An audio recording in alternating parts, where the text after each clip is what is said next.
Oke, selamat sore saudara ya. Kita mulai kuliah kita pertama kali terkait Associate Data Scientist. Jadi seperti Anda sudah lihat di depan ya, ini slide-nya menggunakan slide dari DTSWSGA, dari Tom Digi. Karena ini memang program resmi dari Kementerian Komunikasi Digital ya, yang namanya baru saja berubah dari yang lalu kan Komunikasi Informasi ya, Kominfo. Sekarang komunikasi dan digital, dan mereka punya sebuah program yang sangat baik ya. Jadi sekarang ini pemerintah sedang menggalakkan teman-teman itu mendapatkan sertifikasi, gitu ya. Jadi mereka mengajak bukan seluruh ya, beberapa universitas menyediakan pelatihan buat Anda semua, supaya nanti Anda semua setelah selesai mengikuti kuliah ini, lalu kemudian di bulan Juli akan mengikuti semacam ujian sertifikasi, gitu ya. Ujian sertifikasinya, saya masih mencari bentuk terakhirnya seperti apa ya, tapi info terakhir yang saya dapatkan, ujian sertifikasinya adalah berbentuk ada sedikit wawancara, tapi yang jelas nanti harus berbentuk praktek, karena ini adalah sertifikat untuk Anda bisa melakukan kegiatan sebagai seorang data scientist ya. Jadi bukan teoritis. Ujian sertifikasi itu ujian sertifikasi berupa praktek. Maka apa yang kita lakukan selama kita kuliah di semester ini untuk mata kuliah ini, kita kan banyak praktek gitu ya. Jadi nanti teman-teman saya akan minta untuk menginstal sebuah program gitu ya. Namanya adalah RapidMiner. Anda nanti bisa install, saya tunjukkan programnya ya. RapidMiner untuk Anda nanti setelah Anda install, kita akan mulai pakai minggu depan, gitu ya. Nah, tujuannya apa sih kita mengadakan perkuliahan seperti ini? Tujuannya adalah supaya Anda nanti siap mengikuti ujian sertifikasi. Ini materinya sangat banyak, begitu ya. Mungkin bagi beberapa teman-teman, terutama yang angkatan 22, sebagian materi sudah dapat, gitu ya, seperti machine learning, ada classification, clustering, gitu ya. Kemudian ada sebagian mungkin dari teman-teman yang dari DSA sedikit belajar tentang visualisasi, gitu ya. Nah, eh, semua pengetahuan itu kita kita kumpulkan ke dalam satu proses yang disebut sebagai proses data scientist, gitu ya. Nah, Eee, masalahnya adalah apa? Ada sebagian materi-materi di sini yang memang nanti tidak akan Anda dapatkan di kuliah-kuliah yang lain, gitu ya. Nanti ada data preparation, ada beberapa alternatif untuk kita prepare data ya, data cleansing dan segala macam. Itu tidak secara, eee langsung Anda nanti akan belajar di mata kuliah lain gitu ya. Jadi ini seperti mengambil sebagian-sebagian teori dari mata kuliah yang sudah ada, tapi nanti akan dirangkum dalam satu kesatuan konsep yang utuh. Sehingga nanti Anda akan betul merasakan bagaimana kerja sebagai seorang data scientist atau dalam hal ini sebenarnya data analis ya. Karena nanti data scientist dan data analis itu sebenarnya dibedakan hanya pada bahwa data scientist itu berusaha menganalisis business requirement. Jadi kebutuhan bisnisnya itu apa, setelah dapat kebutuhan bisnisnya, nanti kemudian akan dilanjutkan oleh data analis atau kita sebut juga sebagai associate data scientist ya, hingga selesai.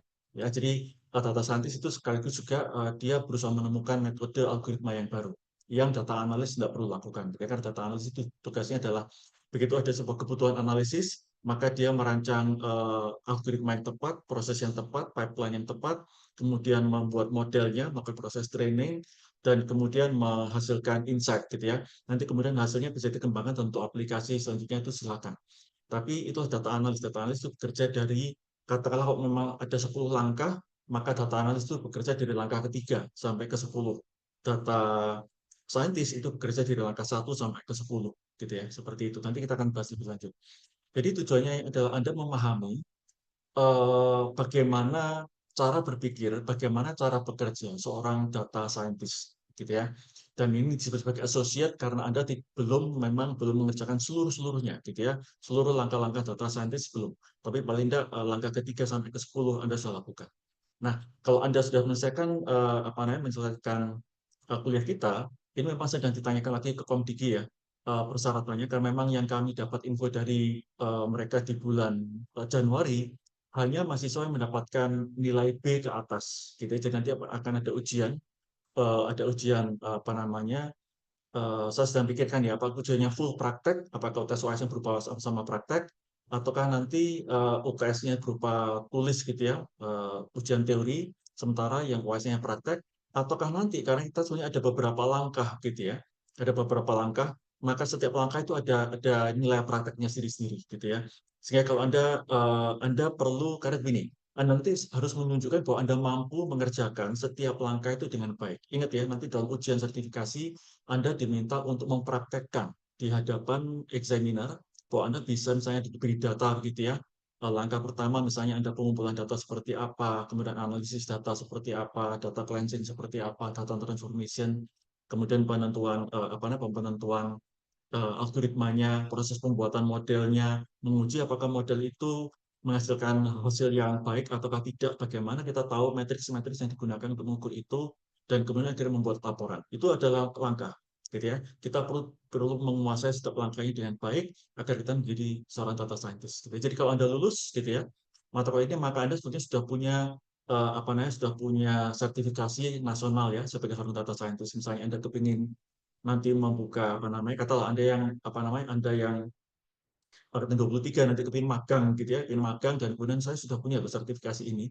Nah, berarti akan lebih lebih menguntungkan buat Anda untuk misalnya menunjukkan gitu ya bahwa Anda punya kemampuan lebih daripada teman-teman yang tidak punya sertifikasi gitu ya.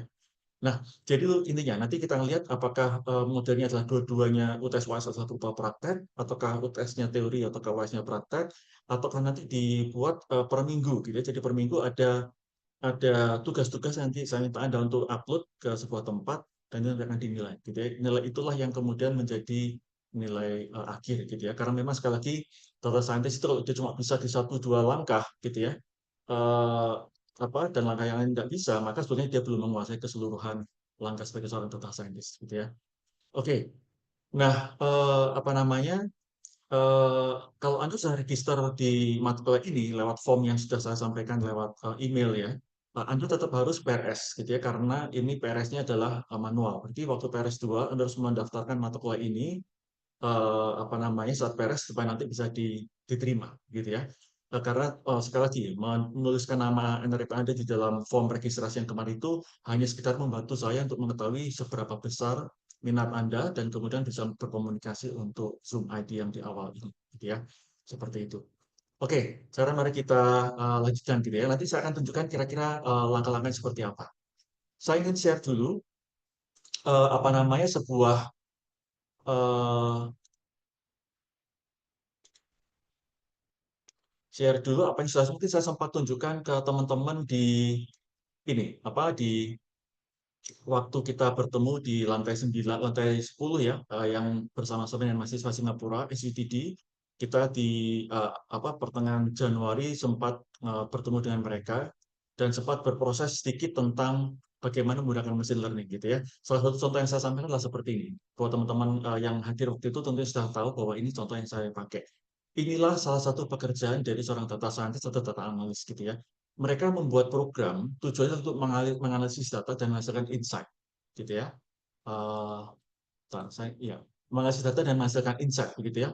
Nah, kalau Anda lihat ini menggunakan Python, teman-teman yang dari angkatan 22 tentu sudah pernah melihat yang mirip seperti ini, gitu ya. Ini adalah contoh Python untuk KNN, jadi classification ya, menggunakan algoritma KNN. Ini adalah import library yang dibutuhkan. Kita menggunakan scikit-learn ya, beberapa hal. Kemudian setelah itu di sini kita melakukan import data, ya dua baris ini kita import data dan kemudian kita hilangkan gitu ya, kita hilangkan beberapa atribut yang tidak perlu gitu ya. Karena ini adalah classification dan algoritma KNN itu membutuhkan adanya label, maka di dalam data asli di sini yang sudah ada di labelnya harus kita hapus dari data yang dianalisis. Kenapa? Agar tidak mengacaukan gitu ya. Karena KNN adalah algoritma yang membutuhkan label, dia adalah dia adalah supervised learning gitu ya. Artinya kita harus berikan data yang punya berlabel, maka di dalam file ini sudah ada labelnya. Jadi karena itu maka dalam proses di bawah ini harus kita hapus dulu labelnya agar menjadi label yang bersih, data yang bersih dari label gitu ya. Lalu kemudian kita masuk dalam proses normalisasi gitu ya. Kita bikin standar scalar dulu agar setiap atributnya itu punya range nilai yang sama. Kita bikin scalar skala gitu ya. Skala yang standar 0 sampai 1 dan kemudian kita juga normalisasi agar hasil distribusinya bagus gitu ya. Dan kemudian kita split jadi 2, 75, 25 di sini kebetulan contohnya. Dan kita lakukan proses. Buat teman-teman yang angkatan 23, Anda sekarang sedang mengambil AI/ML. Betul ya? Anda sekarang sedang mengambil AI/ML. Yang Anda lihat di sini adalah salah satu contoh program yang apa namanya, yang akan Anda temui nanti setelah UTS. Kalau saya lihat di apa namanya, di RPS EAML, Anda akan bertemu dengan KNN, ini algoritma KNN ya, setelah UTS. Jadi Anda akan mengalami hal yang sama. Ya, jadi ada proses entry data, ada proses pengambilan data di atas gitu ya. Pengambilan data di atas, kemudian ada proses data cleansing dulu.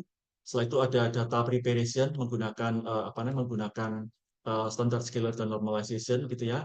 Dan kemudian setelah itu di-split menjadi apa, data untuk training, data untuk tes ya. Ini nanti Anda akan pasti alami gitu ya. Di sini kita tidak menggunakan 8020, tapi saya menggunakan 7525. Dan kemudian setelah itu kita proses gitu ya. Data yang tadi kita proses, kita klasifikasi. Apakah itu klasifikasi? Tunggu ya.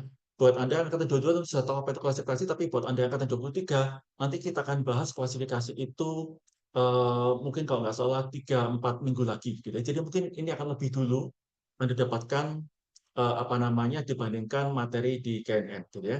Tapi nanti kita akan lihat apa perbedaan antara proses belajar kita di kuliah ini dengan proses belajar yang Anda dapatkan di AML. Sama juga angkatan 22 ya, Anda sudah pernah ambil AML, apa bedanya? Bedanya adalah di materi di kuliah kita kali ini, kita tidak akan banyak melakukan coding. Oke, seorang data analis itu tidak diwajibkan untuk melakukan coding dalam pekerjaannya. Jelas ya, tidak diwajibkan. Dia bisa menggunakan beberapa tools yang membantu dia supaya bisa menghasilkan insight, jadi menghasilkan apa namanya, masukan-masukan gitu ya dari data tanpa menggunakan pemrograman sama sekali. Itu yang akan kita lakukan di mata kuliah ini gitu ya. Kenapa kok itu yang kita pilih? Karena kalau kita melakukan proses data analis, data scientist menggunakan programming seperti yang Anda lihat sekarang di layar ini, maka tidak akan beda dengan kelas EAML, atau misalnya kalau Anda DSA tidak akan beda dengan kelas PVD ya, presentasi dan visualisasi data, mungkin tidak akan beda dengan kelas-kelas yang lain gitu ya. Nah, kenapa? Karena mereka menggunakan coding. Oke. Untuk kelas kita kali ini, kita akan menggunakan beberapa tools yang membantu kita jauh lebih cepat menghasilkan insight daripada coding satu persatu. Kalau dari kelemahannya apa? Menggunakan coding itu jauh lebih fleksibel. Ya, jadi kalau Anda lihat program di depan ini, kita bisa mengubah hampir setiap detail kecil-kecil yang ada di dalam program kita sesuai keinginan kita. Dan apa namanya, biasanya library yang ada kita gunakan di atas ini itu jauh lebih banyak gitu ya, jauh lebih fleksibel daripada tools yang nanti akan kita pakai selama satu semester ini di kelas ini gitu ya, yang nanti namanya akan saya sebutkan di akhir. Nah, tetapi keunggulan kelemahannya apa? Kelemahannya adalah justru karena dia sangat fleksibel, kadang-kadang kita tidak membutuhkan hal itu. Kadang-kadang kalau kita ingin mengkomunikasikan proses yang kita lakukan, kalau Anda tanya kepada seluruh data analis, seluruh data scientist, salah satu kesulitan terbesar yang kita alami adalah kita ngobrol sama manajer yang non-IT. Ketika kita ngobrol dengan mereka, menjelaskan apa yang kita lakukan, kita juga bertanya kepada mereka apa yang mereka harapkan gitu ya, apa yang mereka harapkan dari analisis ini. Seringkali mereka tidak mampu menjelaskan dengan baik. Kita juga nggak mampu menangkapnya dengan baik. Nah, penggunaan tools yang nanti kita pakai itu membantu mereka untuk melihat karena modelnya visual. Gampangnya begini, Anda tentunya pernah apa namanya, tahu diagram gitu ya. Anda ini sudah semester 3 dan semester ke-5 ya. Berarti Anda pernah tahu diagram seperti flowchart, betul ya? Flowchart ataukah mungkin ERD, betul ya? Di basis data, Anda kan ada diagram ERD untuk menggambarkan skema data begitu ya.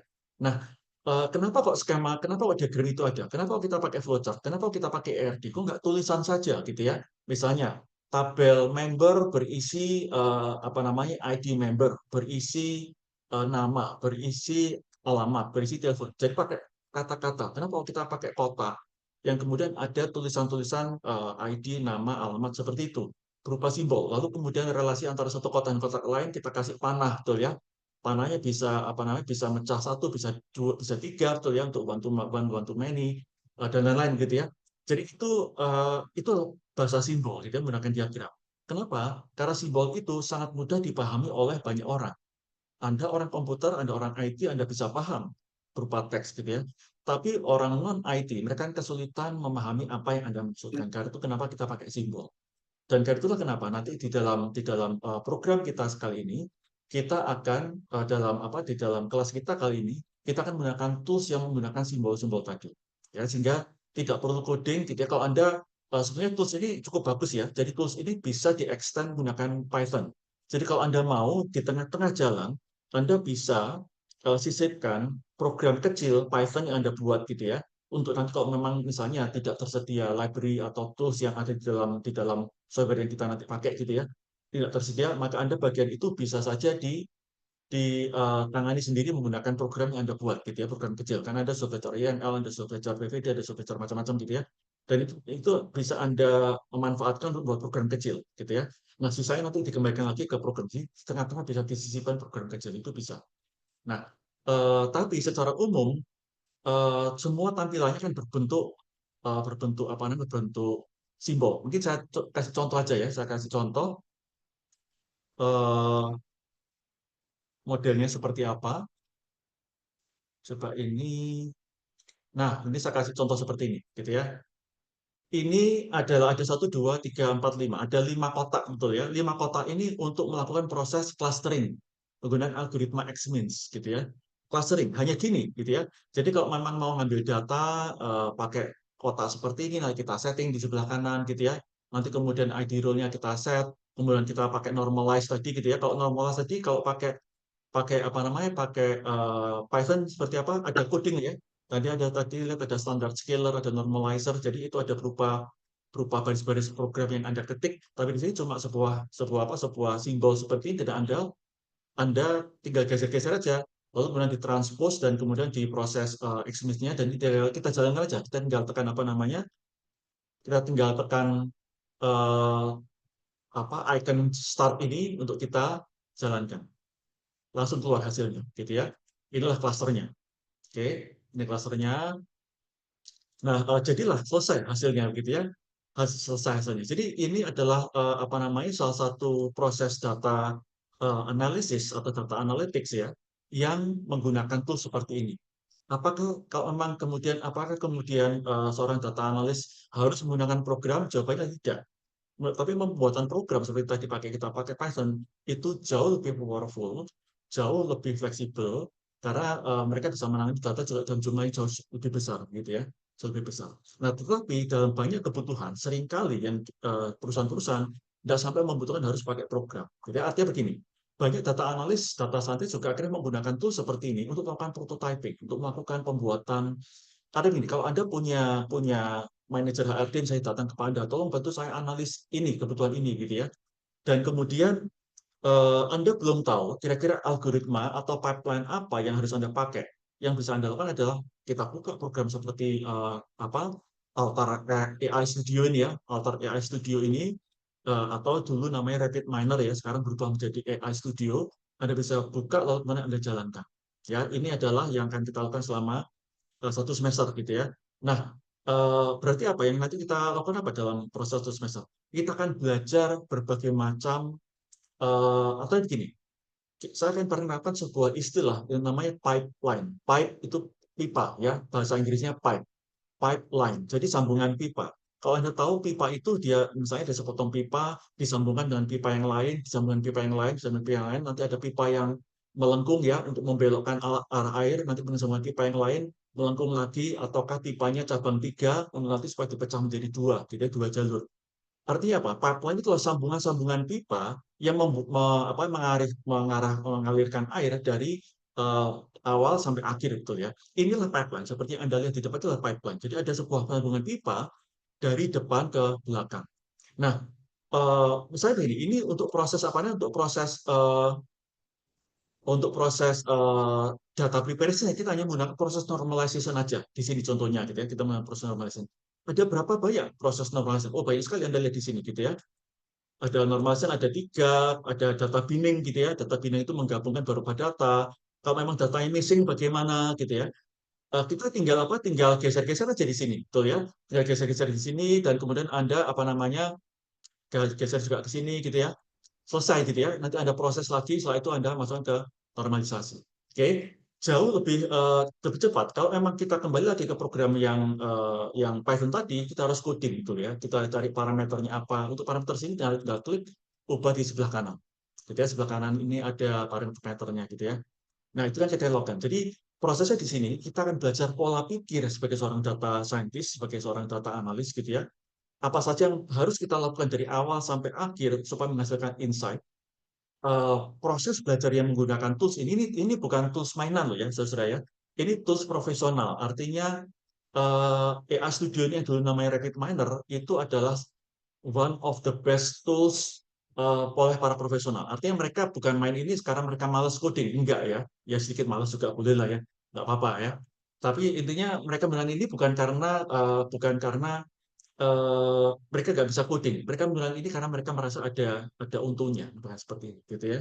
Jauh, jauh lebih cepat. Anda lihat tadi kita proses-proses, nggak perlu lagi coding-coding gitu ya. Tinggal drag and drop, kemudian Anda tinggal set parameter di sebelah kanan, tinggal Anda jalankan, gitu ya.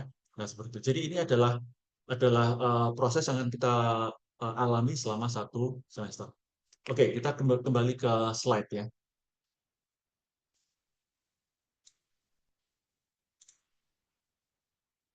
Oke, kita kembali ke slide sekarang. Nah, kita kan bertemu selama 14 kali pertemuan kuliah ya. Nanti di minggu terakhir kita akan kuliah di hari Selasa dan Kamis karena kita di hari Kamis ini banyak libur sehingga kemudian di hari Selasa minggu terakhir itu menjadi minggu ke-13, minggu ke-14 kita ya. Jadi nanti minggu terakhir kita ketemu 2 kali Selasa dan Kamis. Tapi kalau Anda kepingin ganti hari lain gitu ya, Pak, saya nggak mau Selasa, gitu ya, saya maunya hari yang lain. Ya silakan, kan kita online ya, lebih gampang ya. Seperti itu, dan sore hari. Oke, nah jadi tujuan kita adalah membahas metodologi data science secara umum. Jadi kalau Anda selesai perkuliahan kita semester ini, Anda akan paham apa yang dilakukan seorang data science, lengkap dari awal sampai akhir dengan tantangan-tantangannya. Anda tahu gambarannya apa, gitu ya. Apa yang dilakukan, termasuk semua opsi-opsinya, gitu ya. Nah, memang pendalaman lebih dalam. Seperti contoh nanti kita akan membahas beberapa teknik-teknik machine learning, gitu ya. Kalau pembahasan lebih dalam teknik machine learning, kita nanti sebenarnya bahas masih cukup dalam kok. Tapi tidak semua algoritma machine learning akan kita bahas di sini, gitu ya. Karena itu ada tujuannya mata kuliah machine learning yang di mana kita betul-betul belajar algoritma machine learning. Ada apa namanya? Ada GA genetic algorithm, ada apa namanya? Ada classification seperti KNN, ada clustering seperti GDP scan ataukah K-means. Nanti juga kalau nggak salah tadi saya baca ada CNN ya, CNN RNN. Saya nggak tahu nanti mau dibahas sedalam apa nanti CNN RNN di machine learning gitu ya. Tetapi itu nggak akan kita bahas terlalu dalam di pertemuan kita kali ini. Sekali lagi, pertemuan kita kali ini memberikan jembatan supaya Anda paham apa yang dikerjakan oleh seorang data scientist sungguhan ya, data science sungguhan. Tadinya ini yang Anda alami nanti betul-betul apa yang data scientist lakukan sungguhan dari awal sampai akhirnya, gitu ya. Seperti itu. Nah, ini agendanya. Nah, sekarang mari kita lihat. Ini data science, gitu ya. Data science itu kalau ingin mahir ya, itu nggak bisa cuma bisa matematika tok, gitu ya. Nggak bisa coding tok, gitu ya. Seorang data scientist yang bekerja di bank, dia harus paham bagaimana bank itu berbisnis, gitu ya. Kalau dia bekerja misalnya di sebuah perusahaan manufaktur, gitu ya. Ini ada satu teman saya, dia lulusan saya lupa di salah satu universitas di Amerika, begitu ya. Eh, dia sempat bekerja di Amerika selama beberapa tahun lalu kembali ke Indonesia. Tahu di Indonesia masuk apa dia? Masuk Kalbe. Kalbe Pharma itu apa? Perusahaan obat-obatan itu ya. Perusahaan besar di Indonesia yang membuat obat-obatan Kalbe Pharma gitu ya. Dia di sana apa namanya padahal background-nya dia adalah orang orang IT, orang komputer ya, belajar data analis ya, tapi kemudian dia masuk di dunia kesehatan gitu ya. Jadi untuk itu dia harus tahu proses pembuatan obat itu seperti apa, apa mungkin dia nggak perlu sampai paham nama-nama kimia dari setiap bahan obatnya ya, tapi dia perlu tahu kira-kira pembuatan obat itu membutuhkan proses apa saja, kemudian bahan-bahannya apa saja, hal-hal yang membuat kemudian obat itu tidak bagus kualitasnya itu seperti apa. Karena nanti dari pemahaman itu dia bisa tadi, Anda lihat ada pipeline-nya tadi. Kira-kira untuk masalah tertentu itu pakai pipeline yang model seperti apa, begitu ya? Itu butuh orang yang paham tentang medicine, tentang kesehatan gitu ya. Kalau dia latar belakangnya adalah perbankan, disuruh menganalisis seperti itu, nggak mungkin. Jadi kalau Anda nanti mau berkarir sebagai seorang data scientist, data analis, Anda tidak hanya cuma bisa matematika statistik, itu pasti ya. Anda juga nggak cuma bisa apa machine learning dan programming, enggak cuma itu toh. Anda harus paham bagaimana bisnis yang Anda apa namanya Anda bantu itu bekerja. perbankan ada banyak produk, ada produk apa namanya derivatif ya seperti saham dan segala macam. Dan kemudian ada juga produk-produk apa namanya kredit gitu ya. Jadi perusahaan itu dapat duit juga dari kredit, dari pinjamin orang gitu ya. Karena ada bunga nanti dapat. Makanya ketika Anda punya akun di bank begitu ya, Anda dapat bunga setiap bulan itu didapatkan dari juga bunga yang didapatkan dari para orang-orang yang mendapatkan kredit pinjaman dari bank gitu ya. Dan di segala macam gitu ya. Kalau kita nggak paham itu nggak mungkin bisa gitu ya. Nah, dari sini gitu ya. Jadi kalau di sini kita lihat ketika dulu orang membuat program biasa gitu ya, ada data, datanya customer, lalu ada program, lalu kemudian di sini ada nama sistem persetujuan kredit gitu ya. Tadi ya, kredit itu definisinya adalah pinjaman, sistem persetujuan pinjaman gitu ya. Lalu kemudian hasilnya adalah disetujui atau tidak. Masalahnya apa? Ada missing link di sini. Ketika disetujui atau tidak, biasanya program biasa itu hanya sekedar what if situation. Kalau orang itu punya penghasilan sekian, setujui. Orang itu punya penghasilan di bawah, nggak setujui. Orang itu apa namanya punya jumlah jumlah rekening apa uang di dalam rekening dia, saldo dia katakanlah sekian M disetujui. Tidak kurang dari itu nggak setujui. Jadi model seperti itu, gitu ya. Nah, tapi kalau pakai machine learning, nah di sini kita bicara tentang pola. Adalah begini, anggaplah Anda ingin menebak begitu ya, orang yang datang ke kantin di gedung P di bawah itu kira-kira paling sering itu beli di depot yang mana, di apa di kantin yang mana gitu ya. Apakah beli soto, atau mungkin beli penyet, atau mungkin beli apa namanya kremes, ayam kremes, ataukah mie gitu ya, macam-macam kan. Kira-kira teman-teman yang seluruh seluruh teman nih, selama 1 bulan atau bulan Januari kemarin itu yang datang ke kantin, itu kira-kira mereka beli apa saja? Secara umum, kalau kita lihat polanya sangat banyak. Polanya tidak hanya puluhan, ratus, tapi bisa ribuan. Karena kita hari ini beli A, besok bisa beli B, besoknya beli C. Teman kita besoknya kemarin dia beli B, hari ini beli A, besoknya beli D. Jadi ada begitu banyak pola yang tidak mungkin kita kita misalnya kita kenali gitu ya dengan cara kerja biasa. Disinilah kemudian butuh machine learning. Karena itu kenapa apa namanya seorang data scientist itu butuh bisa machine learning, butuh bisa AI gitu ya. Di kampus kita, di Infor kita, setiap orang yang belajar data science, termasuk Anda sekarang ini yang mengambil mata kuliah ini, akan belajar machine learning, akan belajar AI. Apakah bisa kita menjadi seorang data scientist, data analis tanpa AI? Jawabannya adalah bisa. Tapi saya selalu ngomong sama teman-teman, itu sama seperti apa namanya, para pelari gitu ya, mau lomba tapi cuma pakai satu kaki. Apakah nyampe ke tujuannya? Iya, pasti gitu ya, nyampe. Tapi caranya akan belibet gitu ya, lama, apa namanya, dan sangat susah gitu ya.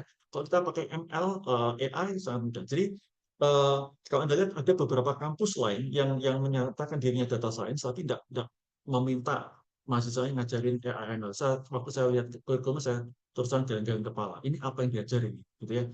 Ini kayak ngajarin apa ya? Ngajarin ya nggak lengkap gitu loh ya. Nggak mungkin akan mengajarkan sesuatu yang baik. Tapi whatever ya. Oke, jadi contohnya gitu ya. Di sini apa namanya kita bisa menganalisis emosi. Ini yang apa yang jagonya di kita Pak Greg gitu ya. Anda tahu Pak Greg itu dia seringkali melakukan sentiment analysis. Sentimen itu bukan orang sentimen dalam bahasa kita yang maksudnya nggak suka kamu kok sentimen gitu ya. Bukan, sentimen itu bukan tidak suka, tapi sentimen itu adalah jenis perasaan. Ya, kayak senang, happy, angry, surprise itu ya. Kita bisa mengenali itu gitu ya lewat intonasi, lewat lewat tulisan gitu ya, atau breast cancer classification. Ini dulu saya waktu apa namanya, saya kan ambil S3 di Australia ya, AI di bidang knowledge knowledge apa namanya knowledge representation. Jadi AI itu ada banyak sekali cabangnya ya. Ada cabang vision, ada cabang motion kayak autonomous car itu berarti AI di cabang motion yang dia menggerakkan sesuatu. Ada AI di bidang bahasa NLP gitu ya. Ada AI di bidang macam-macam gitu ya. Nah, AI saya di bidang di bidang knowledge representation. Tapi sebelum berangkat S3 waktu itu, kebetulan ada apa orang dari Jakarta, dari UI gitu ya, tanya, mau nggak ikut saya gitu ya, maksudnya diajak ambil S3 di sana di UI, diminta ini klasifikasi kanker gitu ya, kanker di dada gitu ya. Jadi bukan breast ya, tapi dada. Jadi pakai foto-foto toraks itu nanti kemudian dianalisis kira-kira orang itu sakit apa gitu ya. Nah, sama juga kita bisa menggunakan untuk credit card forward. Jadi untuk proses apa penipuan kartu kredit gitu ya, atau rekomendasi movie. Jadi ada banyak hal gitu ya, Anda nanti seorang data scientist, data analis memberikan masukan-masukan buat para manajer gitu ya, apa yang bisa Anda apa berikan gitu ya ke mereka gitu ya. Nah, ini beberapa dari Anda tentunya sudah pernah tahu gitu ya, DIKW gitu ya, Data Information Knowledge Wisdom. Di sini di slide ini ditambahkan insight di tengah-tengah gitu ya, tapi insight itu sebenarnya adalah bagian dari knowledge. Singkat aja gitu ya, supaya karena seorang data analis selalu nggak tahu apa definisi data itu aneh gitu ya. Jadi supaya jelas, mari kita, walaupun mungkin ada sudah pernah dengar, mari kita review lagi gitu ya. Apa itu data? Gitu ya. Di sini nggak ada slide-nya, karena itu saya jelaskan aja ya.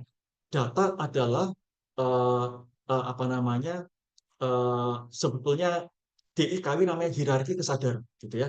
Kita sadar tentang sesuatu. Contohnya, Anda sedang melihat ada slide di situ. Anda sadar ada slide di depan. Mungkin Anda duduk di meja, di kursi, apa namanya, kakinya 4, betul ya? Atau mungkin beroda 4. Jadi Anda tahu ada sadar ada 4. Inilah kesadaran. Tapi kesadaran untuk data itu dia mentah. Saya sekarang kali ambil contoh gambar seperti ini. Anda dapat IP 3,9 gitu ya. Berarti itu data apa namanya, tapi data itu dia mentah, dia tidak bermakna. Angka 3,9 itu tidak punya makna sama sekali, gitu ya. Dia baru punya makna ketika diubah menjadi informasi. Apa itu informasi? Informasi adalah data yang apa namanya, data yang digabung gitu ya, data yang diberi konteks, data yang diberi wadah gitu ya, data yang diberi tempat. Jadi beberapa data dikumpulkan ke dalam suatu wadah, suatu tempat, sebagai konteks, baru dia punya makna. Jadi data itu sendiri hanya berupa angka, hanya berupa teks, mungkin berupa suara, berupa gambar gitu ya, tapi dia tidak punya makna. IP 3,9 itu sama sekali tidak bermakna. Apa kita bisa menilai dia baik atau tidak baik? Nggak tahu gitu ya.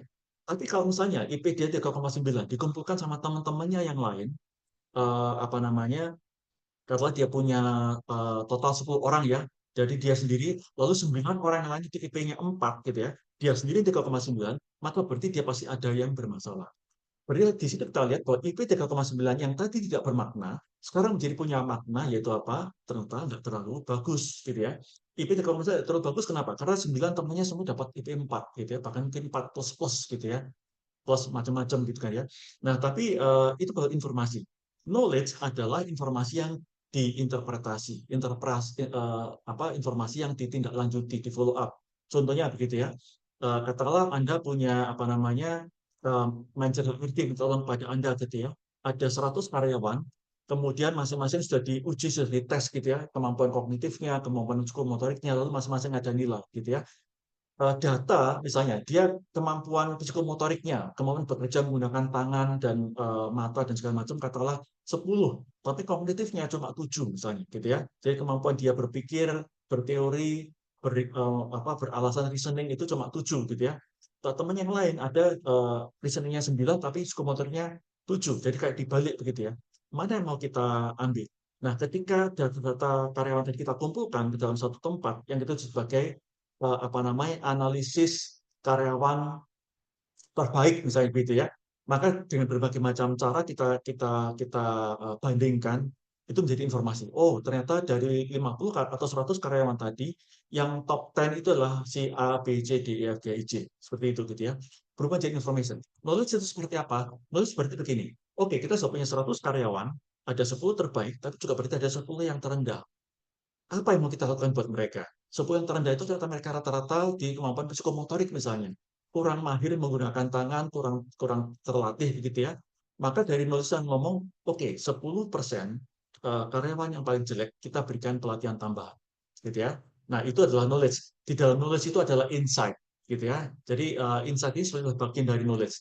Wisdom terakhir adalah sebuah apa namanya tingkat kesadaran di mana kalau apa namanya kita sudah punya pengetahuan knowledge cukup lama gitu ya, maka kita bisa punya kesadaran bahwa mungkin ada sesuatu yang kurang walaupun kita nggak bisa menjelaskan secara secara apa namanya secara presisi gitu ya. Jadi wisdom adalah tingkat kesadaran, tingkat pemahaman orang yang sudah memahami menulis cukup lama dan dia akhirnya bisa menghasilkan sesuatu yang baru. Kalau Anda mau sukses di industri ini gitu ya, maka sebaiknya Anda punya punya apa namanya punya kemampuan A B C D. Itu adalah wisdom gitu ya. Jadi itu adalah tujuan data science adalah menghasilkan insight gitu ya. Eh, Data bisa diolah komputer.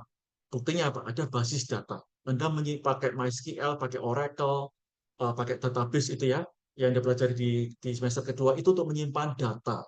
Tapi kemudian Anda membuat beberapa program yang membaca data dari database itu. Contohnya kalau Anda sudah pernah ambil tech web gitu ya, mungkin Anda ada beberapa yang ambil tech web semester ini gitu ya. Di dalam tech web itu Anda akan membuat program aplikasi berbasis website. Tetapi dia sebetulnya pada dasarnya adalah sebuah sistem informasi. Dia tinggal membaca pakai query, pakai SQL, data dari database diambil, kemudian dibuat dalam bentuk tampilan misalnya seperti itu ya. Maka dia berubah menjadi informasi, gitu ya. Jadi data bisa diolah komputer, informasi bisa diolah komputer, knowledge susah diolah komputer, gitu ya. Tidak mudah. Nah, ini tugas Anda sebagai seorang data scientist, data analis adalah mengubah data menjadi informasi dan menjadi knowledge yang nanti bisa menghasilkan insight, gitu ya. Itu tugas Anda, ya. Jadi orang yang tidak belajar dari seorang data scientist atau data analis akan kesulitan menghasilkan knowledge. Knowledge itu menjadi sesuatu hal yang susah diolah oleh komputer, gitu ya. Ini yang seperti itu. Oke, nah ini contoh aja ya. Ini contoh yang seringkali dipakai. Ada sebuah apa supermarket di Amerika gitu ya, di mana kemudian salah seorang analisnya itu melakukan analisis gitu ya. Dari analisis itu dia akhirnya berhasil melihat apa namanya bahwa bir itu ya, minuman bir itu banyak dibeli bersama-sama dengan popok gitu ya. Karena dari data empiris menunjukkan bahwa yang beli rata-rata adalah papa-papa gitu ya, yang diminta oleh istrinya untuk habis kerja mampir ke supermarket itu untuk beli popok gitu ya, karena mungkin popoknya sudah hampir habis gitu ya. Tapi gara-gara dia seorang pipa gitu ya, eh, sambil beli popok dia beli bir, makanya kemudian popok dan bir itu seringkali muncul bersama-sama gitu ya. Ini anekdot gitu ya, anekdot sayangnya kadang terbukti benar, kadang enggak gitu ya. Jadi enggak selalu sama di semua tempat gitu ya. Tapi intinya ini gitu ya. Kita berusaha menggali insight yang tidak mudah dipahami orang gitu ya. Kok ada hubungannya bir sama popok gitu ya? Enggak ada hubungan sama sekali gitu ya, seperti itu. Nah, ini tujuannya menghasilkan mengambil keputusan gitu ya. Di sini ada banyak contoh, kalau kita lihat yang sebelah kanan, meningkatkan co-purchases, jadi apa namanya, barang-barang yang dibeli bersama-sama ya. Ada yang vertikal, ada yang horizontal. Vertikal itu berarti apa namanya? Contohnya begini. Kalau misalnya saya beli laptop sama beli USB drive atau hard disk eksternal, itu namanya vertical vertical purchase gitu ya. Artinya dua-duanya tidak saling terkait, tapi dua-duanya sebetulnya apa namanya eh, bisa dipakai bersama-sama. Itu namanya vertical ya. Horizontal purchase itu artinya itu mirip gitu ya. Anda beli laptop sama laptop, itu yang horizontal. Ada alternatif gitu ya. Nah, orang kadang-kadang suka vertical purchase karena lebih gampang jualnya ya. Anda punya laptop ya, sudah punya harga serah nggak? Kalau data Anda hilang gimana? Backup dong gitu ya. Nah, itu vertical selling gitu ya. Nah, cross promotion, beberapa produk dipromosikan bersama-sama, price optimization, harga barang mana yang paling cocok, inventory management, ini teman-teman SIP banyak menjumpai gitu ya. Bagaimana kita memastikan barang kita di gudang itu tidak pernah di bawah minimum stok gitu ya. Ada proses analisis, Anda memastikan barang itu tidak boleh di bawah minimum stok. Kalau sampai di bawah minimum stok ada masalah. Berarti manajer purchasing, manajer pembelian itu ngawur gitu ya. Dia tidak karena barang di gudang pasti pasti akan menurun, pasti habis gitu ya. Nah, tingkat penurunan itu perlu diatur, perlu dilihat supaya kita bisa beli dalam waktu yang tepat. Ingat ya, waktu kita beli barang dari supplier, mereka nggak pesan hari ini, siangnya nyampe, enggak ya, bisa beberapa hari. Dan kadang-kadang ada masalah. Kadang-kadang supplier bisa ngomong, sorry, Anda pesan 10 barang, tak kirim 5 dulu ya, yang 5-nya nanti belakangan. Berarti harus ada safety, ada minimum stock yang kita atur supaya kalau apapun yang terjadi masih aman gitu ya. Mulai dari event marketing, marketing dengan segmen yang jelas gitu ya. Seperti itu. Nah, ini aplikasi gitu ya. Tujuan pertama adalah kita menjadi seorang data scientist, data analis adalah kita membantu manajer mengambil keputusan. Tapi tujuan kedua yang memang tidak kita bahas terlalu dalam di kuliah kita kali ini adalah membuat aplikasi berbasis AI, gitu ya. Anda punya bikin modul back end gitu ya, untuk misalnya untuk klasifikasi, untuk clustering, untuk prediksi, forecasting gitu ya. Nah, back end-nya nanti ada teman-teman yang di bagian front end gitu ya, bikin aplikasi website atau bikin aplikasi mobile untuk nanti kemudian bisa digabungkan gitu ya. Jadi ada user menggunakan aplikasi mobile untuk mengakses data dari back end-nya. Ini contoh, tapi kita tidak akan bahas terlalu dalam gitu ya. Ini tadi saya contoh gitu ya. Ini ide dasarnya pakai CNN gitu ya. Ini foto toraks gitu ya. Nggak tahu kok kebetulan sama gitu ya. Contohnya jadi ada foto toraks, foto dada gitu ya, ronsen. Ada yang punya bakteri tertentu, ada yang punya virus tertentu. Ingat ya, bakteri berbeda itu menghasilkan pola-pola bercak-bercak yang berbeda di dada kita, ya, berbeda.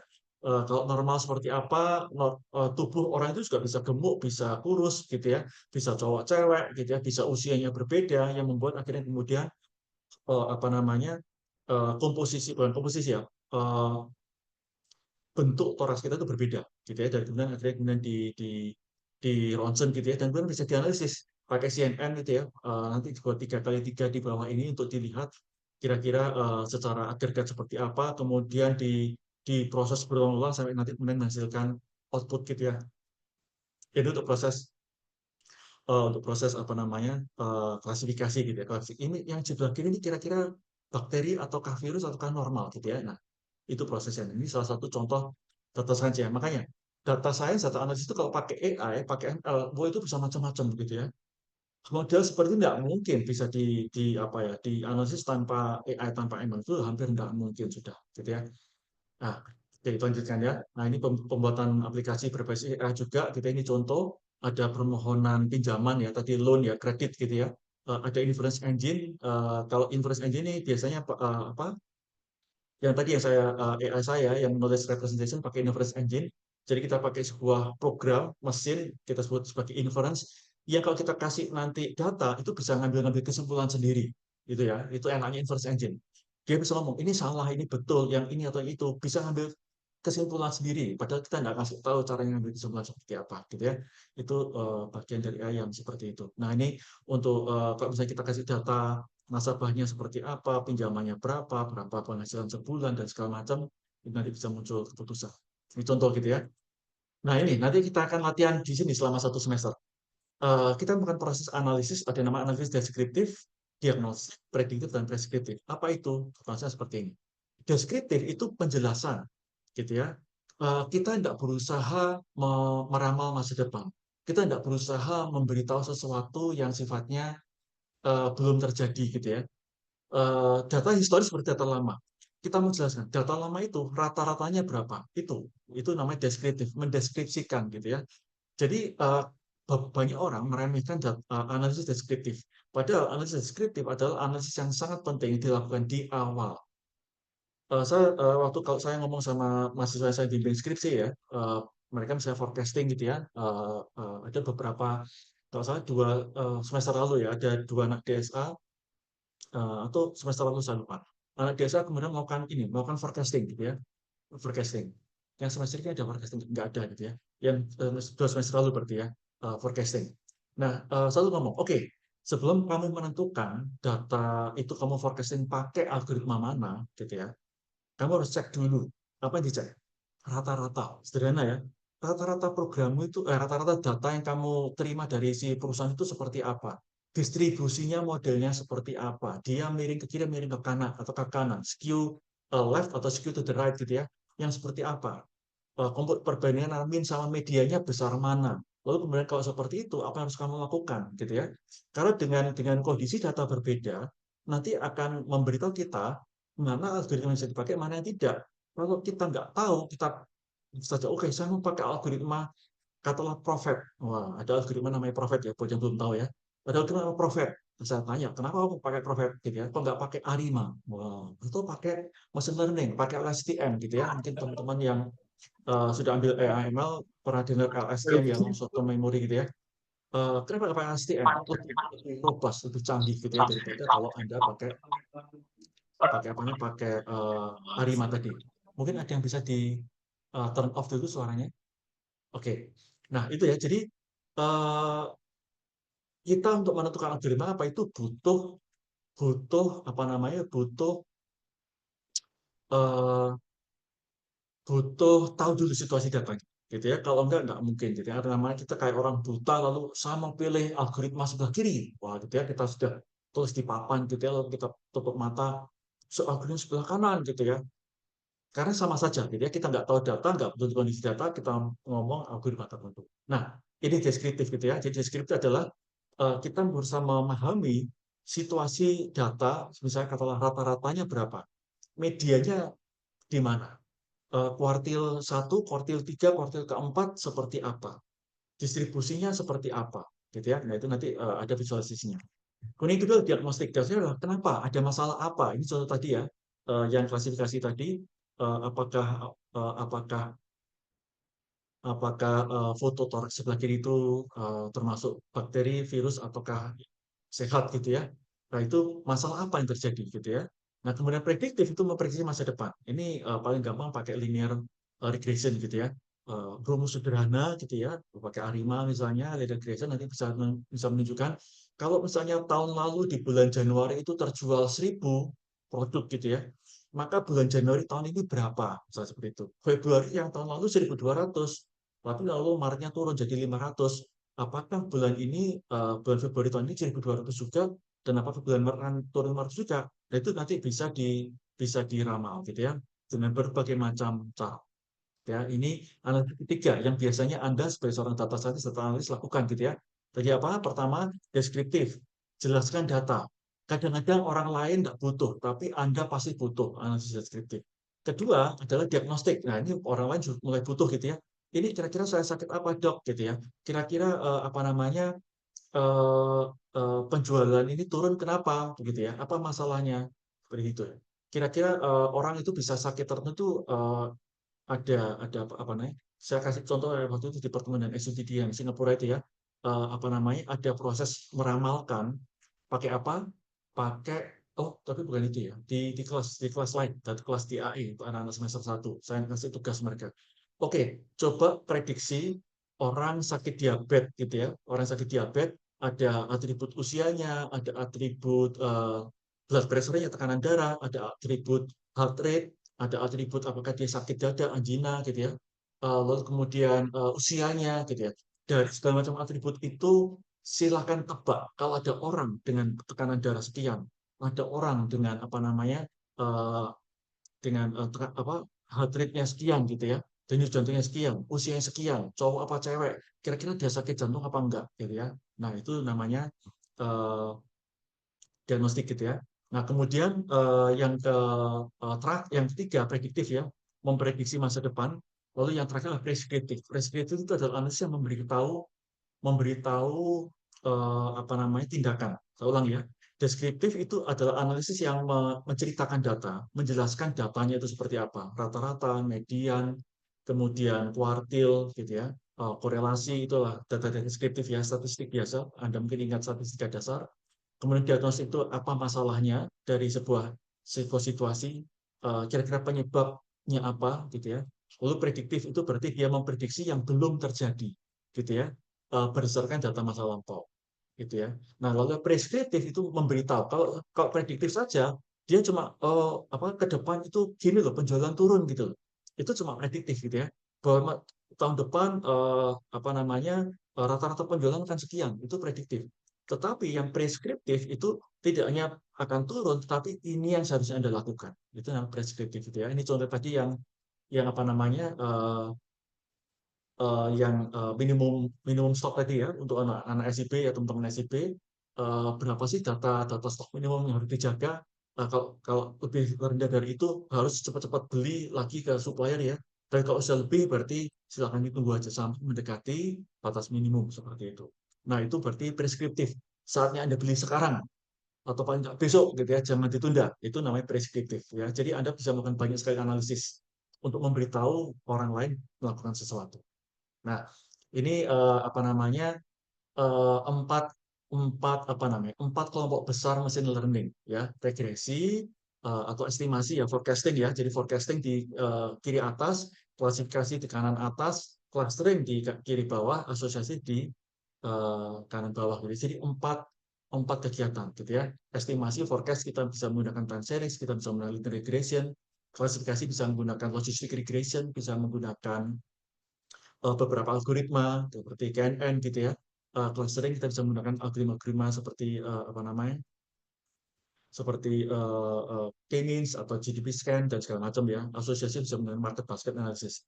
Itu adalah nama-nama algoritma yang sering kita pakai gitu ya. Nanti kita akan coba dalam beberapa minggu. Oke. Nah, ini regresi ya. Regresi ada linear dan ada logistik.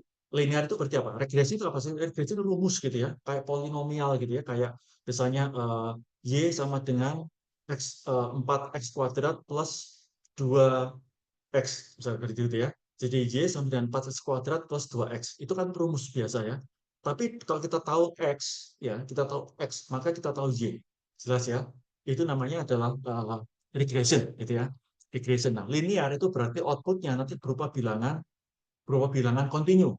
Ya, ini teman-teman yang DSA pasti apa namanya pasti ingat ya. Mungkin kalau pernah ambil PVD, maka materi awal dari PVD buat Anda yang DSA adalah belajar membedakan apa data kontinu dan apa data diskrit. Sampai nggak bisa, itu namanya PVD nggak lulus gitu ya. Karena itu hal mendasar yang harus Anda pahami gitu ya. Kalau sampai nggak bisa, fatal gitu ya. Nah, kontinu itu artinya dia tidak punya kontinu artinya nilai berikutnya itu bisa bisa bebas ya.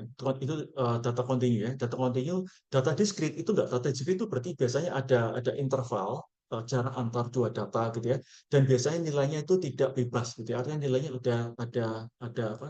Ada polanya. Gitu ya. Sebenarnya kontinu itu seperti apa namanya? Kayak kayak apa ya? Kayak tangan gitu ya. Misalnya Anda kasih begini kan dia bisa jarak antar kedua tangan saya kan bisa apa ya?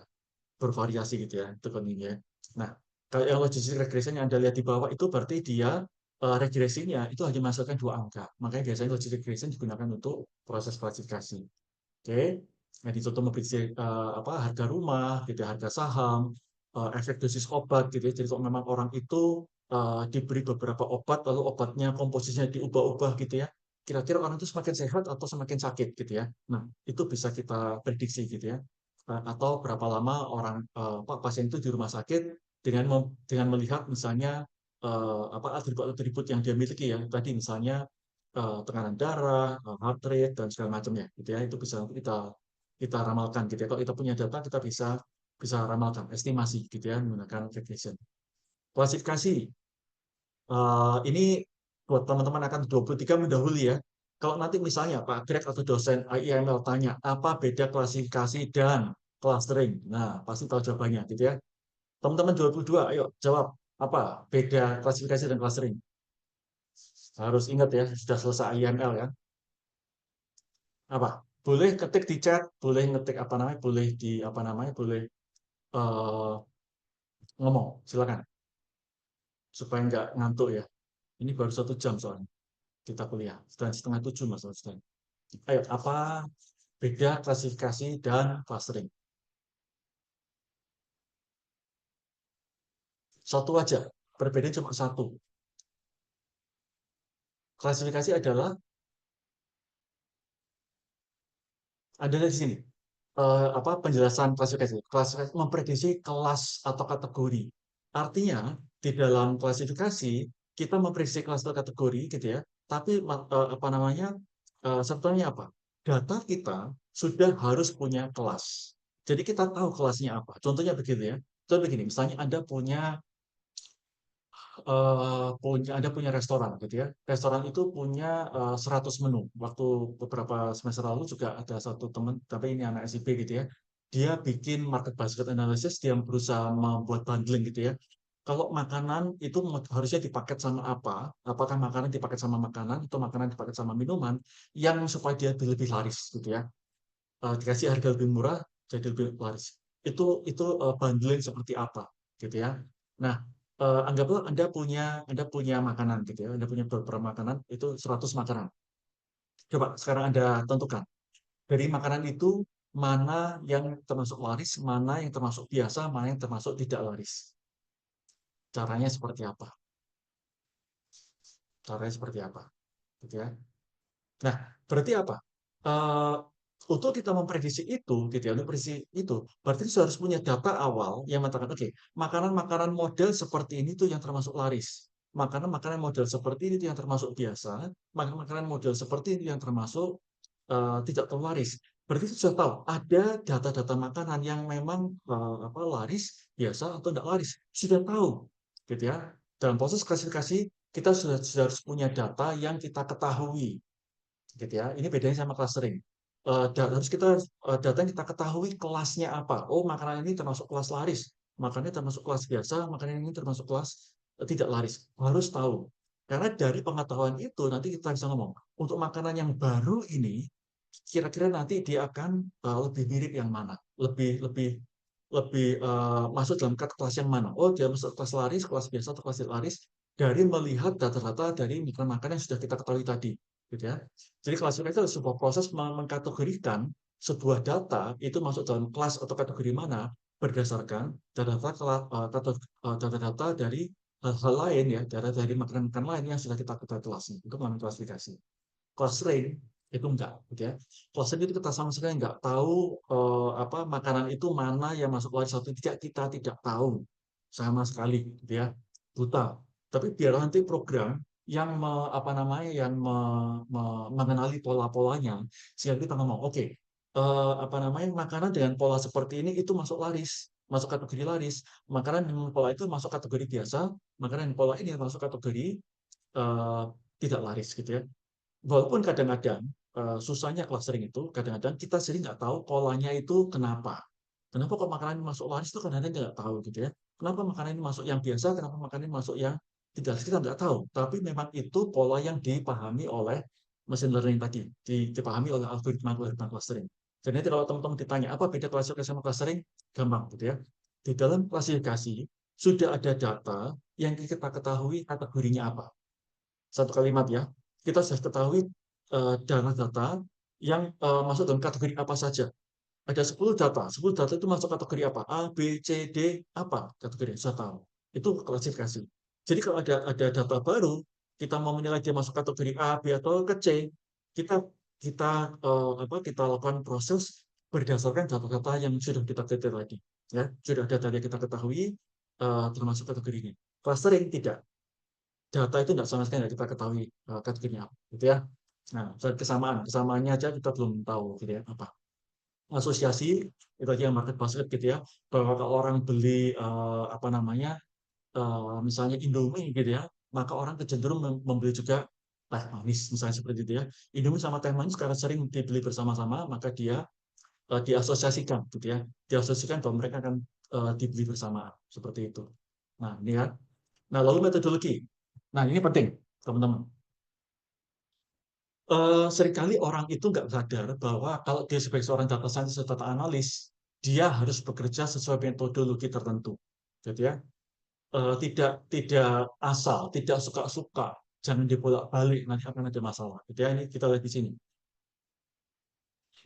Apa estimasi di tahun 2016 itu 60% project project data itu gagal. Artinya data sudah ada, mungkin data tidak lengkap, tapi apapun prosesnya nanti kita akan ikuti metodologinya. Metodologi diikuti ternyata hasilnya jelek, gitu ya. Dan ternyata tahun 2017 apa? Justru naik. Di tahun 2016 Gartner itu perusahaan research internasional, gitu ya. Di tahun 2016 ngomong 60% analisis data itu gagal, salah, tidak menghasilkan insight yang baik, yang berguna, enggak, 60% gagal. Tahun 2017 loh naik jadi 85. Nah, itu kan tambah gede, gitu ya, hampir 100% ya. Berarti cuma 15%, seperenam aja yang oke, gitu. 5 per 6-nya kacau semua, gitu ya. Ini karena juga tahun 2018 ngomong 80% proses-proses AI yang berkaitan dengan data itu remain alchemy. Tahu alchemy? Ini yang suka nonton film-film anime atau manga itu pasti pernah dengar istilah alchemy. Apa itu alchemy? Apa bedanya sama chemistry? Nah, alkemi sama chemistry mirip-mirip apa?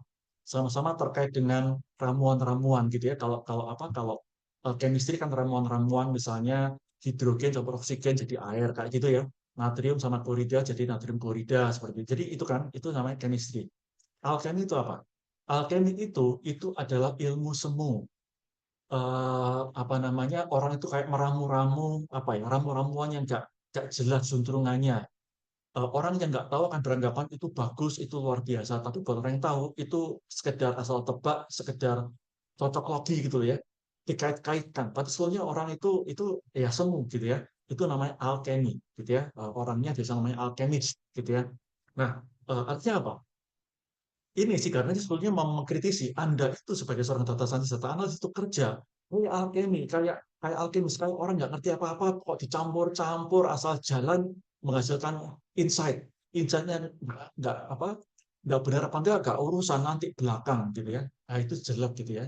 Ini kritik buat kita kita semua gitu ya, buat kita semua. Jangan hanya 20%, ini 2018 juga, hanya 20% yang betul-betul menghasilkan apa ya insight yang bermanfaat. Tadi ya, ada data, information, knowledge, dan insight.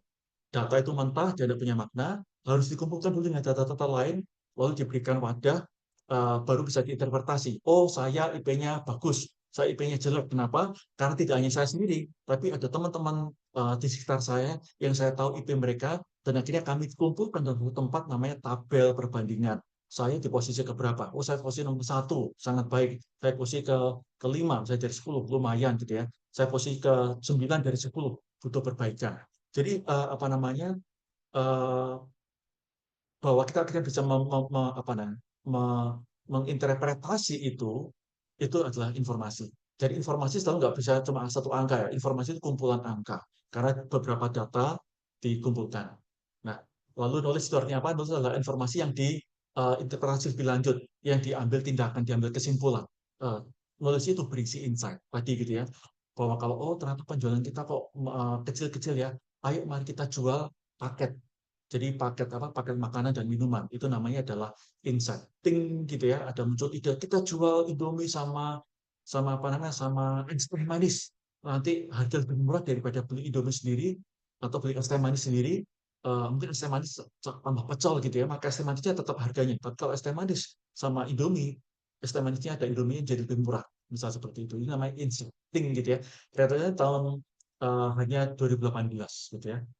Sorry, hanya 20% gitu ya, dan segala macam gitu ya. Jadi ini realita gitu ya. Kenapa data science, data analysis itu tidak gampang kerjanya gitu ya. Anda yang di DSA hati-hati ya. Nanti kalau Anda sudah lulus dapat Anda apalagi Anda sudah punya sertifikasi ini data scientist, Anda juga lulus dari program DSA. Kalau misalnya nganggur, ada tanggung jawab ya. Oke ya. Nah ini ya mayoritas apa? Belumnya nggak jelas. Anda kalau ingin bertanya ke manajer apa kredit tadi ya, loan tadi ya, kredit di sebuah bank, Anda harus paham dulu apa yang dia maksudkan. Sekali lagi, mereka bukan orang komputer. Mereka nggak ngerti komputer. Mereka nggak peduli algoritma apa yang kita pakai. Tapi mereka punya masalah. Tapi mereka punya istilah-istilah yang mungkin kita nggak paham. Dan karena itu maka kita butuh tanya dengan jelas. Kadang-kadang kita over promising, kita terlalu bombastis kasih janji gitu ya. Nah, realitanya kemudian apa namanya kita nggak bisa menepati. Datanya nggak cukup, nggak tepat, salah, salah dibersihkan. Data yang kita butuhkan, atribut-atribut yang harusnya dibutuhkan malah kita hilangkan. Atau atribut yang kita butuhkan tidak bisa kita dapatkan, gitu ya. Ada bias, tadi bias itu misalnya Anda menggunakan distribusi yang tidak normal. Artinya kadang-kadang itu membuat apa namanya membuat algoritma kita jadi kacau ya. Yang tadi yang forecasting tadi anak DSA yang forecasting kalau nggak salah dua semester lalu itu saya ngomong ini datamu distribusinya benar apa enggak? Kalau distribusimu nggak benar, ya nggak mungkin jalan gitu loh. Algoritma nggak akan benar gitu. Nah sekarang bereskan dulu. Nah bagaimana cara membereskan? Itu akan kita pelajari di semester ini gitu ya. Bagaimana cara membereskan data yang bias tadi. Modelnya nggak jelas gitu ya. Modelnya terlalu banyak atribut gitu ya. Beberapa model itu kadang sampai 1.000 atribut. Kalau Anda bayangkan atribut itu kayak kolom ya. Jadi tabel dengan 1.000 kolom. itu semua harus diolah. Nah, kadang-kadang terlalu kompleks, kadang nggak butuh 50 aja cukup kok. Gimana cara kita memilih 50 dari 1000? Ada cara, gitu ya. Nah, matriks pengukuran nggak tepat, algoritmanya tidak dipahami dengan baik gitu ya, sehingga kita menggunakan algoritma secara salah. Kita sumber dayanya juga nggak terlalu paham apa yang kita kerjakan, gitu ya. Atau dukungan dari bos-bosku, gitu ya. Itu realitanya terjadi. Oke, ini kritik buat kita ya. Kalau kita membuat sistem AI, yang tadi kita buat ya, kita membuat sistem berdasarkan data. Itu tidak sama dengan sekedar ada data plus algoritma ML. Nggak bisa. Ya. Kalau data plus algoritma ML itu ya data plus algoritma ML. Tapi bukan berarti kita membuat sebuah sistem AI yang berbasis data. Enggak. Gitu ya. Caranya gimana memastikan? Nah, mari kita lihat apa namanya metodologi. Ini ya, metodologi ada dua ya. Anda lihat di judulnya metodologi teknis kegiatan DSAI dianggap kegiatan teknikal. Jadi ada technical methodology ini ya. Technical methodology jadi metodologi teknis. Ini lalu ada metodologi bisnis gitu ya. Jadi metodologi teknis dan metodologi bisnis. Mari kita lihat teknisnya dulu. Teknis itu adalah ini rasanya saya pernah sampaikan ke teman-teman DSA angkatan 22 mungkin ya kalau nggak salah ya. Angkatan 22. Saya pernah cerita di kelas PPD. Anda kalau sebagai seorang orang DSA, Anda kan pasti melakukan hal ini, gitu ya. Pertama dari data dikumpulkan, lalu Anda pilih mana yang relevan, setelah itu Anda bersihkan pakai preprocessing, setelah itu Anda mungkin ubah formatnya ke format yang lain gitu ya, misalnya tanggal ataukah ID, selain diubah transformasi, setelah itu silakan lakukan proses modeling. Di sini contohnya cuma data mining ya.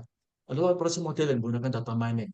Akibatnya berubah menjadi data yang berbeda gitu ya, kemudian menghasilkan pattern pola. Setelah pola selesai, Anda laporkan, gitu ya. Anda evaluasi dulu kalau memang bagus, Anda laporkan. Itu adalah proses proses metodologi, gitu ya. Ada 5 langkah. Kalau saya biasanya ngomongnya 6, gitu ya. Saya ngomongnya 6. Nah, ada seleksi, processing, transformation, data mining, dan evaluation. Itu teknis. Di sini pakai SEMA, gitu ya, pakai SEMA. Jadi ada 5 langkah juga. Sampel, di sini ada sampel di yang atas gitu ya, itu berarti pengumpulan data. Satu explore, ini menggunakan EDA, Exploratory Data Analysis. Kita bisa memahami tadi ya, data deskriptif tadi ya. Ingat ya, apa namanya, analisis ada berapa? Ada 4 ya. Analisis deskriptif, analisis apa diagnosis, diagnosa, analisis prediktif dan analisis preskriptif gitu ya. Nah, yang explore ini adalah analisis yang deskriptif gitu ya. Karena ini kita mau juga sekaligus apa sedikit prediktif boleh gitu ya. Tapi ini adalah yang deskriptif. Setelah itu kita modify. Modify itu berarti apa? Kita siapkan datanya. Tadi datanya dari beberapa tempat kita kumpulkan, kita transform, kita beresin yang salah-salah gitu ya. Itu kita apa namanya modify. Setelah itu model berarti pembuatan model dan akhirnya kemudian kita assess gitu. Jadi sebenarnya sama seperti yang di sini gitu ya. Cuma pakai istilah yang evaluation di sini assess gitu ya. Di sini selection menggunakan istilah sampel gitu ya. Lalu processing di sini menggunakan export. Kemudian apa transformation itu menggunakan modify dan seterusnya itu ya. Mirip. Tapi ingat ya, berarti ada data dikumpulkan, diberesin dulu, diubah dulu formatnya. Setelah selesai, baru kita buatkan modelnya. Model itu nanti kemudian kita gunakan untuk menghasilkan insight, pola gitu ya. Dan kemudian pola itu bisa kita evaluasi, apakah betul atau tidak. Seperti itu. Nah, ini yang berbasis bisnis gitu ya. Anda lihat, bedanya cuma satu. Ya, bedanya cuma bahwa di sini ada business understanding. Oke, ada business understanding di sini. Berarti ada proses pemahaman bisnisnya dulu apa. Tadi Anda mau bikin analisis untuk perbankan, pahami bank. Kalau Anda latar belakangnya retail ya, seperti Hypermart, Carrefour, Giant, apa Indomart, kemudian Alfamart itu Anda nggak paham, nggak bisa langsung terjun di dunia bank perbankan ya. Pahami dulu karena retail sama bank itu total berbeda, customer-nya beda, produknya beda seperti itu ya. Tapi yang lain sama. Jadi ada data understanding, data preparation, modeling, evaluation, deployment ini sama gitu ya. Deployment berarti ada tambahan diinstal gitu ya, dipakai digunakan oleh pengguna pengguna software AI-nya ini. Ini juga sama, ada business understanding, analytic approach gitu ya. Kemudian ada data requirement, data collection, data understanding ini sama ya. Ini proses data requirement di sini itu adalah ini data understanding gitu ya. Jadi kita memahami data apa yang dibutuhkan. Setelah manajer HRD itu ngomong saya butuh ABC, Anda baru menebak. Oke, kalau begitu saya butuh data ini gitu ya. Apa ya itu ya. Jadi Anda tidak bisa menentukan data apa sebelum Anda tahu bisnis masalah bisnisnya apa. gitu ya. Data collection and understanding, data preparation, modeling, evaluation, deployment, feedback. Ini sama. Jadi prinsipnya sama aja gitu ya. Ini juga sama di Microsoft gitu ya. Ada apa? Base understanding, ada data acquisition, berarti proses pengumpulan data, kemudian dibuat modeling gitu ya. Di dalam modeling itu nanti ini ada beberapa tambahan. Nanti kalau kita waktunya cukup akan kita bahas ya feature engineering dan segala macam. Bukan minggu ini, tapi minggu depan ya. Setelah dari model nanti akan menghasilkan apa? Menghasilkan insight, kemudian di deploy. Gitu ya. Jadi ini adalah langkahnya sebenarnya sama semua. Kita cuma dengan berbagai berbagai tambahan detail-detail kecil-kecil gitu ya. Prinsipnya sama. Oke, ini apalagi tambah lengkap lagi gitu ya, tapi sebenarnya prinsip sama. Nah, ini ya, menurut SKKNI, jadi ini nanti diuji. Ketika Anda nanti sertifikasi, Anda diminta untuk bisa memahami semuanya ini, gitu ya. Cuma ada syarat gitu ya. Di sini, di mana? Di data scientist itu, eh, di sini ada nggak ya? Oh, mari kita bandingkan nih. Ini adalah seorang data scientist ya. Jadi di slide ini ada kompetensi seorang data scientist. Di halaman berikutnya ini adalah associate data scientist atau setara data analis. Coba bandingkan. Ini data scientist, menentukan objektif bisnis, menentukan tujuan teknis data science, menelaah data, memvalidasi data. Di sini mengumpulkan data, menelaah data, memvalidasi data. Bedanya apa? Bedanya seorang data scientist atau data analis itu dia tidak perlu sampai apa nih? Tidak perlu sampai menerjemahkan bisnis seperti apa, nggak perlu gitu ya. Anda punya masalah apa sih? Sini tak bantu gitu ya. Itu data scientist atau data analis. Tapi bahwa sampai kemudian butuh ada target-target bisnis yang bisa kita kembangkan, caranya seperti apa, itu tugasnya seorang data scientist gitu ya. Nah, jadi Anda tidak karena untuk seorang jadi data scientist Anda butuh sangat paham bisnisnya dan butuh bergerak di dalam bisnis tersebut selama sekian tahun gitu ya supaya tahu kira-kira tantangan utamanya apa. Jadi tanpa itu nggak bisa. Oke, oke ya. Nah, bagaimana? Ini ya. Jadi ini ada data understanding, data preparation, modeling evaluation, deployment evaluation. Ini nanti akan diuji. Jadi mulai dari baris kedua sampai baris ke bawah. Anda tidak untuk mendemonstrasikan caranya mengumpulkan data seperti apa, tunjukkan, gitu ya. Mau Anda menunjukkan pakai program Python nanti pas sertifikasi ya, pas di bulan Juni sertifikasi. Saya tidak suka pakai apa namanya tadi AI Studio, saya nggak mau. Apa pakai GUI itu pakai simbol-simbol, saya nggak suka. Warna-warni nggak penting gitu ya. Saya lebih suka pakai Python hitam putih, wah sombong gitu ya. Maka boleh, silakan Anda pakai coding biasa ya. Anda pakai coding biasa, lalu kemudian mengumpulkan data, dianalisis, explore data analisisnya, kemudian Anda perbaiki datanya, ada data duplikasi, ada data kosong, dan macam-macam gitu ya. Anda siapkan lalu kemudian sampai menghasilkan model, sampai menghasilkan hasil, itu silakan. Ya, jadi nanti Anda diminta untuk menunjukkan Anda mampu semua itu. Jadi mengumpulkan data, memvalidasi, membersihkan data, kemudian membangun algoritma, membangun model, mengevaluasi hasil model sampai kemudian deployment, gitu ya. Ingat ya, ini semua harus Anda pelajari nanti ya. Makanya kita praktek, setiap minggu harus praktek seperti itu. Oke ya, ini peran tadi sudah dijelaskan. Data scientist itu sebagai seorang ilmuwan ini ya, berarti dia berusaha mencari bahkan model-model yang baru, model-model yang mungkin belum pernah dibahas sebelumnya. Kalau data engineer, kalau Anda ambil cloud computing ya, dan analisis big data, maka Anda sudah belajar jadi data engineer. Data analis itu kalau Anda Anda ambil ML ya, AIML, Anda ambil kalau mau tambahnya deep learning ya, atau generative AI. Kalau yang DSA otomatis semua mata kuliah konsentrasinya otomatis sudah terkait dengan data analis ya. Apakah PDDS ya, eh, PDDS, PVD, kemudian Bintel ya, Business Intelligence itu semua terkait dengan data analis ya, seperti itu. Oke, oke, ini bisa dibahas. Nah, sekarang mari kita bahas ya, sedikit ya dari dari langkah-langkah ini tadi, mari kita bahas sedikit gitu ya, sebelum nanti kita bahas lebih lanjut. Ini kita masih 1 jam, semoga cukup ya. Kita masih separuh separuh slide. Oke, ya. Jadi contoh menurut masalah bisnis gitu ya. Ini ada kasus sebuah bank banyak memberikan kredit ya. Sekali lagi, kredit itu diterjemahkan dalam pinjaman ya. Jadi bank itu banyak memberikan pinjaman kepada nasabahnya gitu kan ya. Masalahnya NPA-nya tinggi. NPL singkatan dari non performing loan. Jadi pinjaman yang tidak berkinerja, pinjaman yang kinerjanya jelek. Maksudnya apa? Maksudnya adalah orang yang dipinjami itu tidak membayar angsurannya atau ternyata macet tengah jalan. Saya sudah tidak sanggup lagi bayar gitu ya. Dan ternyata tingkatnya tinggi. Nah, berarti apa yang harus kita cegah adalah bagaimana kita kalau ada seorang manajer manajer kredit, manajer loan ngomong kepada Anda sebagai seorang data scientist, data analyst, apa yang dilakukan? Berarti ada masalahnya apa sih? Ada tanya, bisa berbagai macam masalah ya. Lalu yang disetujui, yang menjadi kesepakatan antara Anda dengan manajer kredit tadi ngomong, oh ternyata kita, maksudnya mereka dari bagian kredit itu salah mengestimasi tingkat kredit dari orang itu. Jadi tingkat kredit itu angka ya. Kalau tingkat kreditnya tinggi, biasanya orang itu lebih lancar mengembalikan. Itu maksudnya kredit skor itu seperti itu. Jadi kalau Anda mau misalnya Anda nanti sudah lulus, sudah bekerja, sudah lebih mapan dan mau menikah ya, Anda punya istri, punya suami gitu ya, apa namanya, lalu kemudian pengen cari rumah betul ya. Artinya apa? Kalau Anda tidak punya uang yang cukup, pasti Anda kredit KPR ya, kredit pemilikan rumah ke bank. Ketika Anda datang berdua ke sana, maka mereka akan melihat Anda itu punya angka berapa.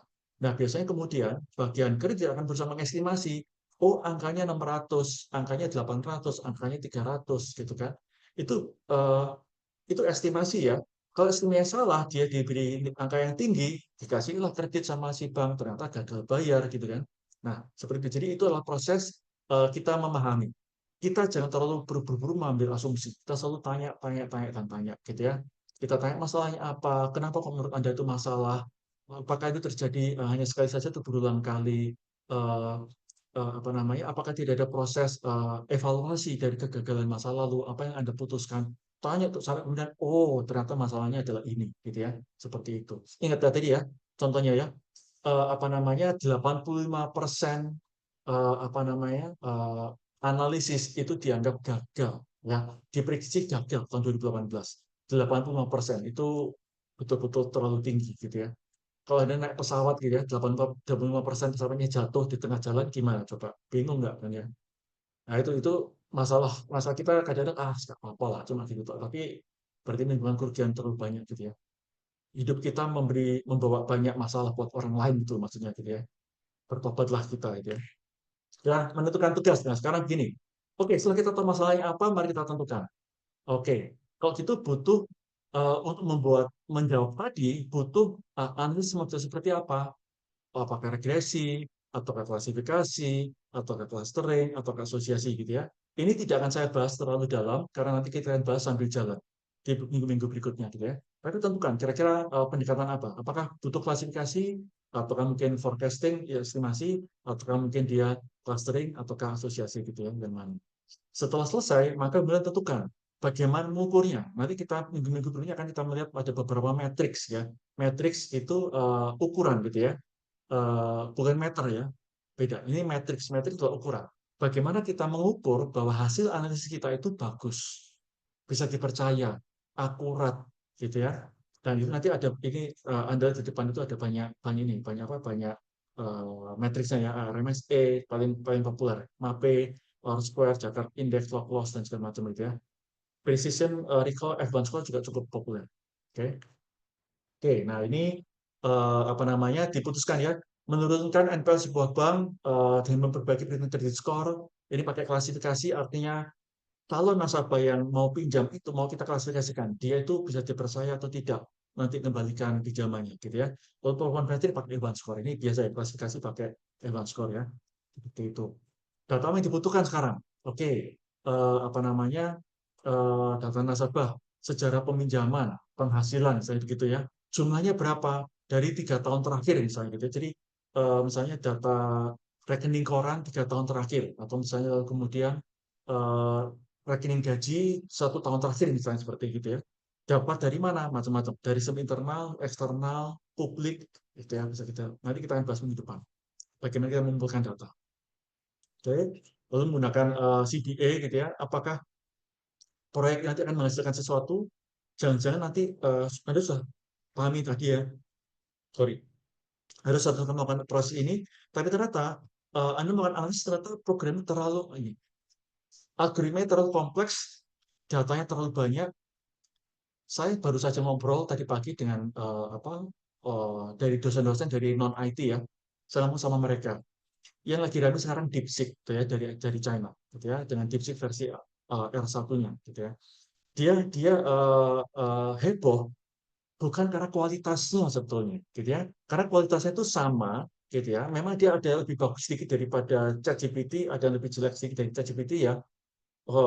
Wajar ya.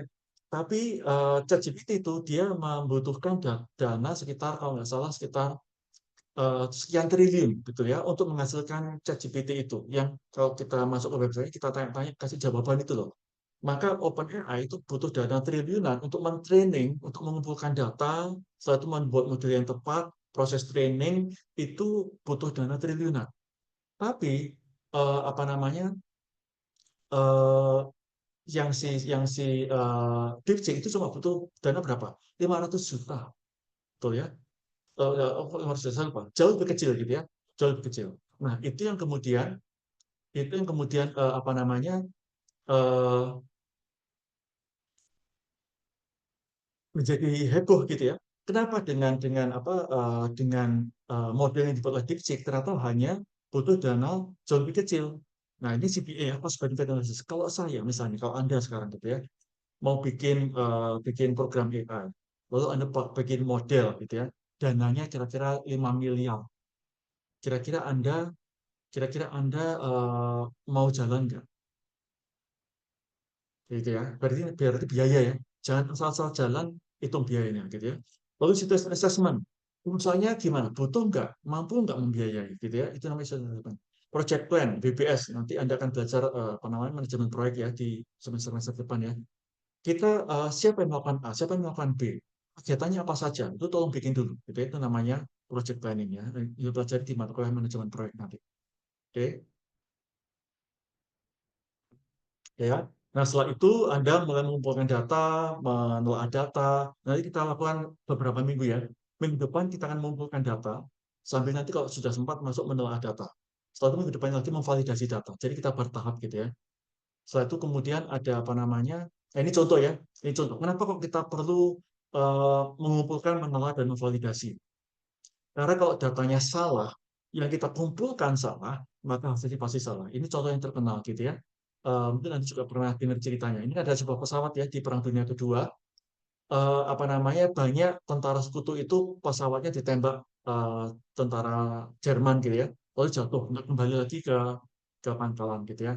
Nah, kemudian ini Amerika gitu ya berpikir, gimana cara kita membuat supaya pesawat kita itu tidak mudah jatuh kalau ditembak. Artinya ditembak pasti rusak ya, tapi masih sempat balik ke pangkalan sehingga masih bisa diperbaiki. Caranya bagaimana? Nah, dengan gambar seperti di kanan ini, kalau Anda lihat, itu seperti apa modelnya, gitu ya. Di situ terlihat bahwa bahwa apa namanya bahwa eh, ada area-area di sayap dan bodi pesawat itu yang lubang-lubang gitu ya. Inilah pesawat yang balik. Nah, kemudian orang berpikir, oke, kalau begitu karena ternyata ada lubang-lubang, berarti ditembakin kan ya oleh tentara Jerman kan ya. Mari area-area yang ditembakkan ini kita beri pelat-pelat tambahan supaya jauh lebih kuat. Supaya kalau ditembaki tidak jatuh gitu ya pesawatnya. Nah, ternyata itu pemikiran yang salah.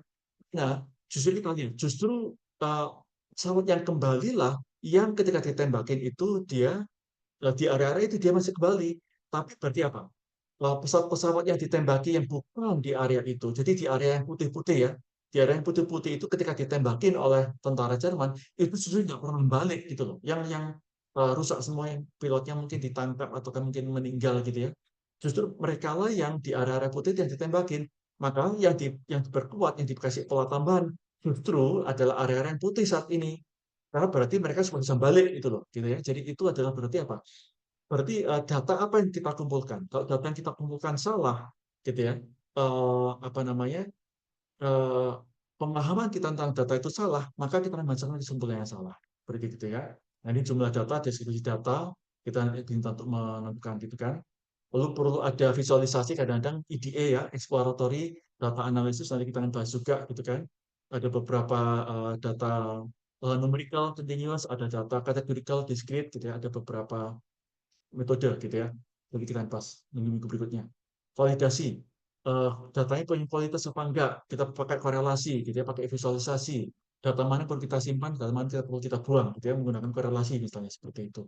Atributnya jumlahnya sama, jumlahnya bagus atau tidak, silakan coba dilihat ya. Nanti kita akan pelajari minggu ke depan gitu ya. Nah, setelah selesai, bersihkan kalau ternyata data yang tidak lengkap gitu ya. Data yang tidak lengkap bisa mungkin pakai apa? Pakai ekstrapolasi untuk mengisi data gitu kan. Nanti bisa ada proses estimasi data segala macam gitu. Nanti kita bahas juga di minggu-minggu ini gitu ya. Minggu-minggu itu membahas ini nanti. Setelah itu silakan bikin modelnya, apa, bisa tadi ada 4 bagian ya, ada mau pakai estimasi, mau pakai apa, estimasi, ataukah clustering, klasifikasi, ataukah asosiasi. 4 kelompok ML tadi ya. Itu silakan pilih salah satu mana yang paling cocok, training modelnya, dan kemudian nanti silakan dapat sesuatu ya. Ini contoh-contohnya ya. Lalu kemudian akhirnya ini waktu training ada data yang dicah gitu ya. Buat Anda yang belum yang sedang pakai IML kan baru minggu pertama ya. Berarti Anda belum belum mengalami ini nanti. Tapi nanti beberapa minggu lagi dosen Anda pasti ngomong, saatnya kita memecah data. Data dipecah jadi dua, yang satu namanya training, training data, data latih di sini bahasa Indonesia-nya. Lalu juga ada namanya test data, gitu ya, test data, data uji. Pecah jadi dua. Biasanya sih 80% untuk data latih, training data, 20% untuk test data. Gitu ya, seperti itu. Nanti saatnya Anda akan mengalami ini, diminta seperti ini sama dosen Anda. Gitu ya. Oke, lalu setelah itu langkahnya, nanti kita juga pelajari. Mau pakai best case, sekali langkah selesai. Best case itu paling cepat, tapi biasanya errornya tinggi. Atau satu faktor, Anda bikin beberapa alternatif konfigurasi, tapi satu faktor aja yang diubah-ubah. Atau grid search, ini apa namanya, favoritnya teman-teman ini ya. Setiap mahasiswa yang tak bimbing selalu ngomong, mau pakai algoritma apa? Oh, mau pakai ini Pak, mau pakai apa namanya, eh, KNN gitu ya. Oke, pakai KNN. Terus caranya gimana? Research pasti gitu ya. Supaya nggak mikir ya. Research paling gampang karena jawabannya gampang. Anda nggak mikir. Kalau sampai best case, pasti ngomong gini.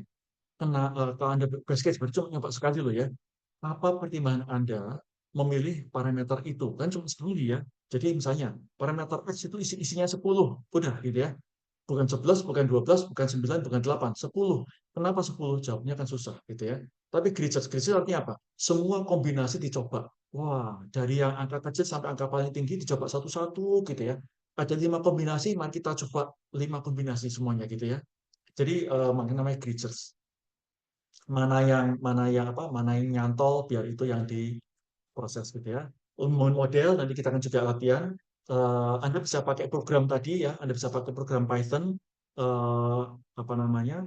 Kalau Anda tertarik terutama angkatan 23 ya, nanti kalau mau minta contoh-contoh tadi tak kasih gratis gitu ya. Silakan Anda Anda buka-buka, siapa tahu nanti membantu Anda paham gitu ya, mata kuliah AML itu seperti apa sih gitu ya, modelnya gitu ya. Oh, kayak gini gitu ya. Jadi Anda kalau sebelum Anda nanti masuk di dalam minggunya PAML yang bahas-bahas itu tadi, Anda sudah tahu punya bayangan ya. Prinsipnya sama dengan mata kuliah kita ya. Kelas mata kuliah kita saat ini, Data Science, kita memilih juga algoritma, tapi nanti seperti tadi saya tunjukkan, kita tinggal drag and drop satu blok, kita konfigurasi. Nah, satu blok itu mewakili program yang Anda ketik. Ya, tadi kalau Anda lihat ada baris-baris Python ya, program Python ya. Eh, itu sebetulnya diwakili dengan satu blok. Jadi Anda tidak mengetik baris program, Anda cuma drag and drop simbol tadi gitu ya, lalu dengan konfigurasi. Jadi prinsipnya sama ya. Anda membuat, saya tunjukkan lagi ya. Saya tunjukkan lagi programnya tadi. Di sini Anda pada dasarnya adalah Anda membuat program dari atas ke bawah sama persis gitu ya. Ini tadi ada kotak untuk menginput data, ini juga menginput data, tapi ini berupa tulisan, berupa program ya. Lalu kemudian ada kotak untuk membersihkan data, ini ya, untuk membersihkan data, ya sama ini ya, membersihkan data. Lalu ada kotak untuk membagi training ya, itu ini. Lalu ada kotak untuk membuat modelnya, ini. Ingat ya, ini tahapan-tahapan kalau Anda angkatan 23 nanti IML ya. Langkahnya sama ya. Input data, data cleansing gitu ya, data cleansing, data preparation, kemudian setelah itu pembagian data training sama tes, kemudian setelah itu pembuatan model, dan kemudian setelah itu ada proses prediksi, proses apa namanya, proses akurasi ya. Di sini pakai accuracy, yang matriksnya tadi. Oke ya, kita kembali ke slide-nya.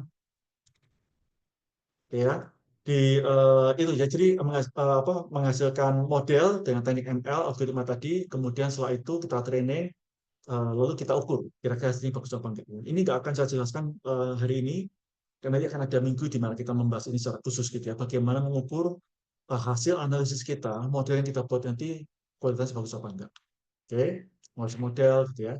Lalu kemudian deployment. Deployment artinya program sudah jadi, program AI yang sudah jadi kita, itu kita install, kita minta orang untuk menggunakan. Ya, itu seperti itu ya. Itu adalah program AI. Oke, nah setelah itu terakhir evaluasi kita, proyek kita apakah bagus apa enggak gitu ya. Nah, kemudian oke ini ya. Nah, ini beberapa topik yang akan kita bahas menjelang akhir. Jadi ini kita simpan gitu ya. Bahwa sebagai seorang associate data scientist kita perlu membahas tentang keseimbangan data, kelengkapan, privacy, risiko, fairness, compliance, nanti kita bahas terakhir. Oke. Jadi itu adalah secara umum gitu ya. Pasti data science itu ya, data science itu adalah kumpulan aktivitas, kumpulan bidang keilmuan yang dilakukan menggunakan metodologi tertentu. Saya buka metodologinya ya. Anggaplah seperti ini ya, atau mungkin kayak gini aja deh ya, yang lebih lengkap ya, pakai bisnis metodologi. Langkah-langkah ini untuk data science ya, dari memahami bisnis, memahami data, menemukan data, memproses data, menghasilkan model, kemudian mengevaluasi model, sampai kemudian akhirnya mendeploy model tersebut. Itu semua adalah langkah data science gitu ya. Tujuannya apa? Tujuannya adalah menghasilkan insight gitu ya. Itu menghasilkan insight. Ini Anda lihat ya, menghasilkan analytic insight yang menghasilkan yang mendukung bisnis. Jadi will deliver business outcomes, itu maksudnya mendukung bisnis. Jadi kerja seorang data scientist, data analis adalah orang-orang memahami bisnis, mengumpulkan data, memproses data, mengolah data menggunakan beberapa model ML atau AI, lalu menghasilkan insight. Tujuannya insight itu apa? Tujuan insight itu adalah untuk mendukung untuk mendukung tujuan bisnis tadi. Ini saya kasih contohnya tadi. Ini ya, untuk mengambil keputusan tadi ya, seperti itu. Oke, apakah ada pertanyaan dari teman-teman terkait kuliah kita atau terkait nanti sertifikasinya, silakan. Kak, saya mau tanya, Ya, jadi semisal kita mengambil matkul ini plus ambil sertifikasi, berarti total bisa dapat 6 SKS gitu ya? betul, ya. Jadi Anda lulus mata kuliah ini langsung dapat 3 SKS ya sebagai mata kuliah pilihan. Oke, langsung. Sehingga buat teman-teman yang akan 23 tentunya enak ya, jadi nanti sudah langsung disiapkan. Nah, kalau Anda lulus mata kuliah ini kan belum dapat sertifikasi. Nah, sertifikatnya nanti di bulan Juli. Jadi eh, di awal Juli nanti kita akan kirimkan nama-nama Anda ke Komdigi gitu ya. Setelah ini nanti Anda akan dapat info. Jadi begini, teman-teman. eh, Anda harus daftar, Anda harus daftar Anda harus daftar kuliah ini di Petra lewat PRS ya, mulai Senin sampai Rabu ya. Daftar lewat PRS, jangan sampai tidak daftar PRS. Kalau nggak daftar PRS otomatis batal gitu ya. Nah, nanti Komdigi juga akan meminta Anda memberitahukan kepada mereka bahwa Anda mengambil mata kuliah ini. Gitu ya. Jadi nanti akan tunggu informasi, nanti akan kami bagikan ya. Akan saya bagikan atau Bu Sylvia bagikan kepada Anda di website mana Anda perlu meregistrasi. Nanti Anda akan dianggap sebagai peserta DTS VSGA, gitu ya. Jadi peserta DTS VSGA di stream Associate Data Scientist. Jadi Anda ngomong, karena hanya orang yang mendaftarkan di website itu nanti itu, dan nanti ada surat dari kami ya. Jadi 2 langkah ya. Anda daftar di website ini, Anda juga daftar PNS. Kalau Anda lulus, nanti kami akan kirimkan surat ke Komdigi. Ini mahasiswa yang kami rekomendasi untuk mengikuti sertifikasi. Ya, syaratnya tadi dapat nilai B. Oke. Nah, kalau Anda kami kirimkan suratnya ke Komdigi, maka Anda yang terdaftar, yang mendaftar di website tadi, website Komdigi, dan Anda yang masuk namanya dalam daftar yang kami nanti kirimkan ke Komdigi, Anda boleh ikut sertifikasi. sertifikatnya ditanggung gratis oleh pemerintah. Seharusnya bayar kalau nggak salah 1,5 juta atau berapa gitu loh. Nah, apa namanya? Sekarang tinggal ambil saja. Begitu Anda dapat sertifikasinya bagus ya, sertifikasinya bagus dan itu berjalan 3 tahun gitu ya. Dan bisa diperbarui. Perbaruinya lebih gampang daripada ikut ujian dari nol gitu ya. Karena perbarui itu istilahnya Anda kan sudah dapat sertifikasi. Jadi perbaruinya sekedar mengupdate info gitu ya. Info Anda. Mungkin nanti akan ditanya-tanya sedikit, bukan wawancara ya, sedikit konfirmasi bahwa Anda memang punya kemampuan itu untuk perpanjangan gitu ya. Tapi jauh lebih mudah daripada istilahnya wawancara atau ketika Anda mendemokan kemampuan Anda waktu sertifikasi. Nah, eh, kalau Anda mau, sertifikat itu bisa Anda gunakan untuk 3 SKS mata kuliah pilihan LIP yang kedua. Kalau Anda tidak mau, silahkan, gitu ya, silahkan seperti itu. Tapi kalau Anda ambil kuliah ini, otomatis nanti akan juga menjadi apa namanya, menjadi apa namanya, mata kuliah pilihan LIP, gitu ya. Angkatan 23 kan otomatis menjadi mata kuliah pilihan LIP, tapi angkatan 22 mungkin boleh menjadi tidak jadi mata kuliah pilihan LIP, artinya jadi kuliah biasa ya. Tapi ingat, berarti SKS Anda bukan 144 tapi 147. Kalau Anda mau, gitu ya. Jadi bayarnya tambah banyak sedikit. Pak, permisi Pak, saya mau Ya, tanya. Kalau heeh. misalnya saya ini kan sudah nanti kan ambil sertifikasi gini kan, kalau nanti kan ini kan ada mata kuliah konsentrasi. Kalau saya nggak mata kuliah konsentrasi tapi jadi umum nggak apa-apa. Maksudnya sorry, gimana? Kuliah mana yang jadi konsentrasi, mana jadi umum? Maksudnya kalau aku nggak ngambil mata kuliah konsentrasi tapi ini dijadikan mata kuliah umum bisa nggak? Oh, maksudnya nggak mau ngambil konsentrasi, konsentrasi jadi umum. Iya.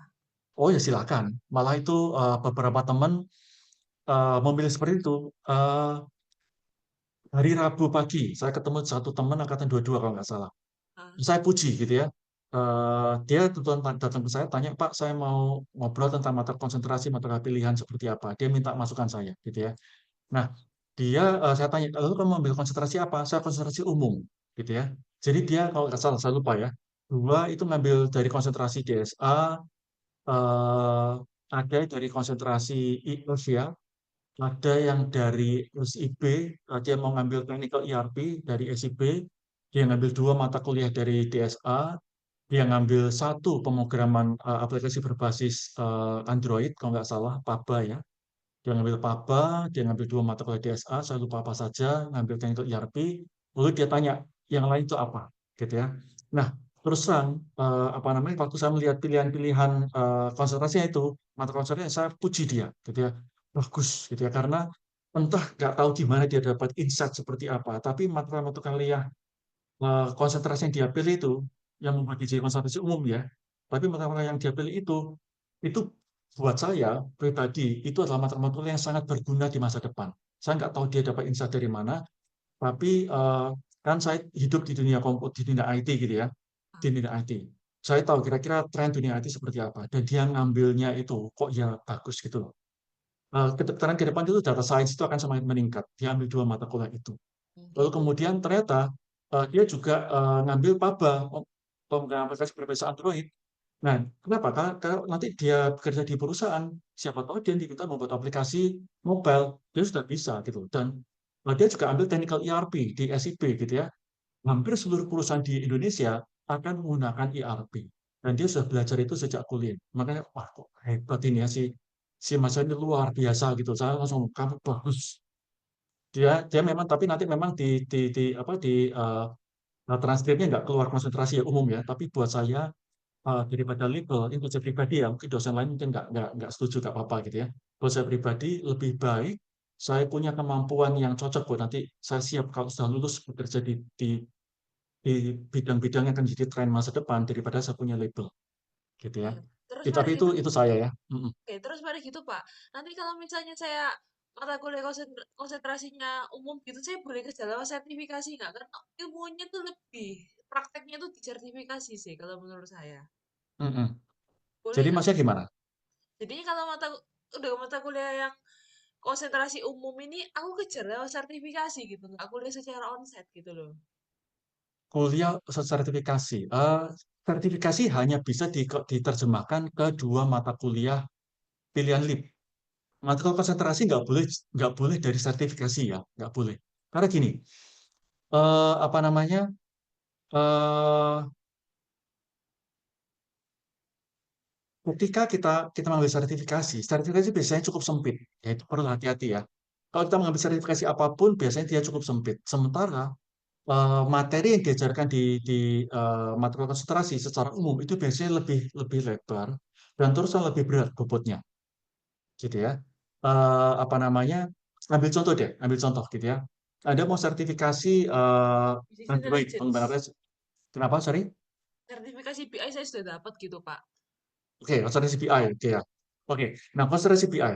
Tetapi begini, eh, sertifikasi BI itu seringkali kan gini, ketika dosen dia membuat materi, dia akan mempelajari kira-kira nanti apa yang dibutuhkan sih, kemampuan apa yang dibutuhkan. Dan kemudian apa namanya, materi itu akan dibandingkan juga dengan materi-materi dari kampus-kampus lain. Jadi kita saling belajar gitu ya. Kampus itu pakai materi apa, kampus saya pakai materi apa gitu ya. Nanti kemudian, jadi artinya apa? Materi yang diajarkan di mata konsentrasi jauh lebih baik daripada dan apa namanya, lebih. Saya ambil contoh gini aja deh ya. Ada sebuah sertifikasi yang sangat-sangat baik yang dikeluarkan oleh program Bangkit gitu ya. Kalau memang mau kan nanti bisa ngejar sertifikasi gitu ya. Bangkit itu proses pelatihan yang berat dan panjang, 1 semester gitu ya. Anggaplah dia belajar stream machine learning ya kalau kita mau ngomong sertifikasi gitu ya. Dilaksanakan oleh sebuah perusahaan decoding Indonesia ya, tapi di backup oleh perusahaan internasional, Google. Jadi decoding Indonesia di backup Google mengadakan paten Bangkit. Lalu ada stream, ada jalur mesin learning di sana. Kalau saya lihat modelnya bagus banget, gitu ya, bagus banget. Kalau teman-teman mau ambil Bangkit silakan untuk link. Tapi perhatikan, ada beberapa teman itu memang 2 tahun lalu ya, sekarang sudah nggak boleh ya. 2 tahun yang lalu kemudian apa namanya, beberapa mahasiswa ngomong gini, Pak, saya kepingin agar program Bangkit ini menggantikan mata kuliah konsentrasi saya. Itu 2 tahun lalu, 3 tahun lalu ya.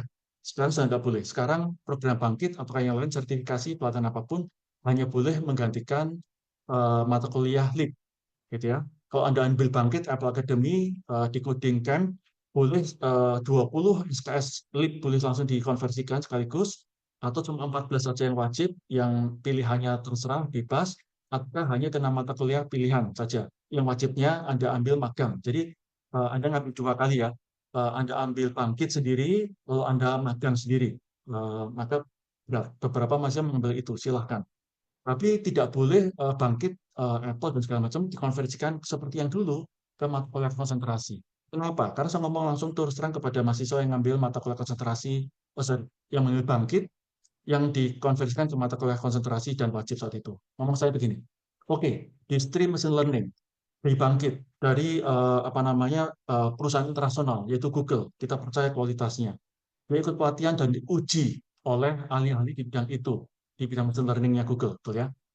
Nah, tapi ketika dikonversikan ke mata konsentrasi kita, dikonversikan kemana? Ke machine learning, ke deep learning, generative AI gitu ya, dan kemudian ada beberapa mata kuliah seperti PVD dan lain-lain gitu ya. Nah, sekarang ngomong terus terang kepada mereka, kalau kamu ambil bangkit, dikonversikan ke 20 SKS mata konsentrasi dan atau wajib dan atau pilihan gitu ya. Kita ambil contoh misalnya seperti machine learning dan deep learning. Sorry, materi deep learning di Bangkit itu cepat dibandingkan deep learning di kuliah kita yang 3 SKS. Oke. Memang materi mereka membahas materi machine learning itu panjang banget, sampai detail banget, sampai kompleks banget dan bagus, gitu ya, bagus banget machine learning mereka. Tetapi deep learning mereka itu dangkal. Nah, kalau kita sekarang gini, lalu kemudian itu dikonversikan ke mata kuliah machine learning A dapat nilai A dan deep learning dapat nilai A juga misalnya seperti itu, gitu ya. Tapi jujur, kemampuan deep learning dia yang dapat A itu tidak ada apa-apanya dibanding teman-temannya yang mengambil deep learning yang juga dapat nilai A. Saya akhirnya ngomong terus sama mereka, boleh deh, waktu itu ya, saya ngomong boleh ya, boleh deh, tapi tolong minggu semester depan kamu sit in di kelas deep learning. Karena apa? Kalau dibandingkan gitu ya, dibandingkan kemampuannya sama teman-teman yang kuliah biasa mata konsentrasi deep learning, kalian tidak sebanding gitu ya. Teman-teman itu bisa bikin ingat ya, sekarang ini machine learning itu sudah jadi basic gitu ya, sudah sangat basic. Tapi ke depan kita butuh menguasai deep learning, terutama Anda yang IF yang AI ya, butuh deep learning. generatif AI itu butuh deep learning. Padahal sekarang rame-ramenya LLM di mana-mana, betul ya? Semua proyek kait-kaitannya dengan LLM. Saya membimbing mahasiswa chatbot pakai LLM, gitu ya. Semuanya LLM, generatif AI, deep learning. Nah, teman itu yang ambil bangkit, dia dapat deep learning-nya nggak terlalu bagus. Lalu saya ngomong kepada dosen deep learning gitu ya, boleh nggak sit in?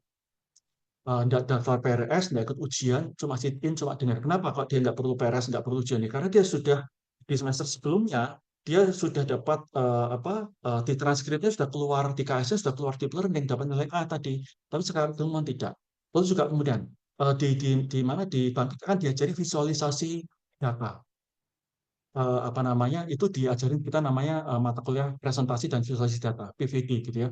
Diajarin berbagai macam model bentuk kenapa kok pakai itu, kenapa jangan pakai yang lain, caranya membuat seperti apa, tujuannya apa, itu dipelajari khusus gitu ya. 1 semester khusus bikin grafik, bikin chart gitu. Ya, mungkin orang bikin apa, bikin chart aja sampai 1 semester gitu ya. Tapi itulah, karena data scientist, data analis itu butuh itu, gitu ya.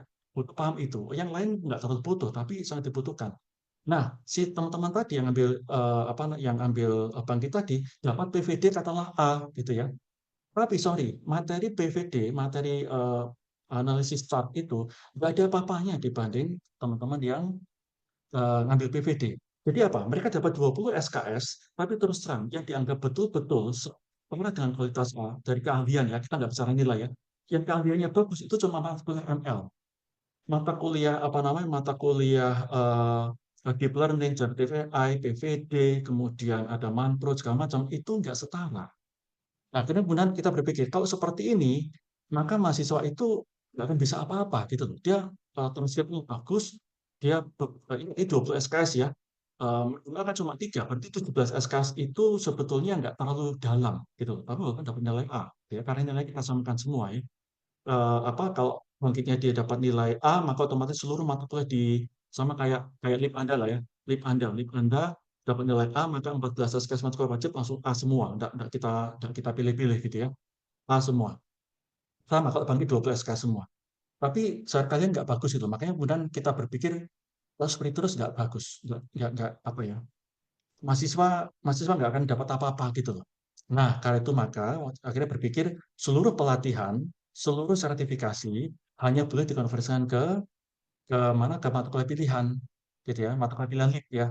Kalau dia pelatihan jangka pendek seperti Coursera, Udemy, pelatihan kita ini ya, yang sekarang ini kan masuk pelatihan ya, itu menggantikan mata kuliah pilihan lip.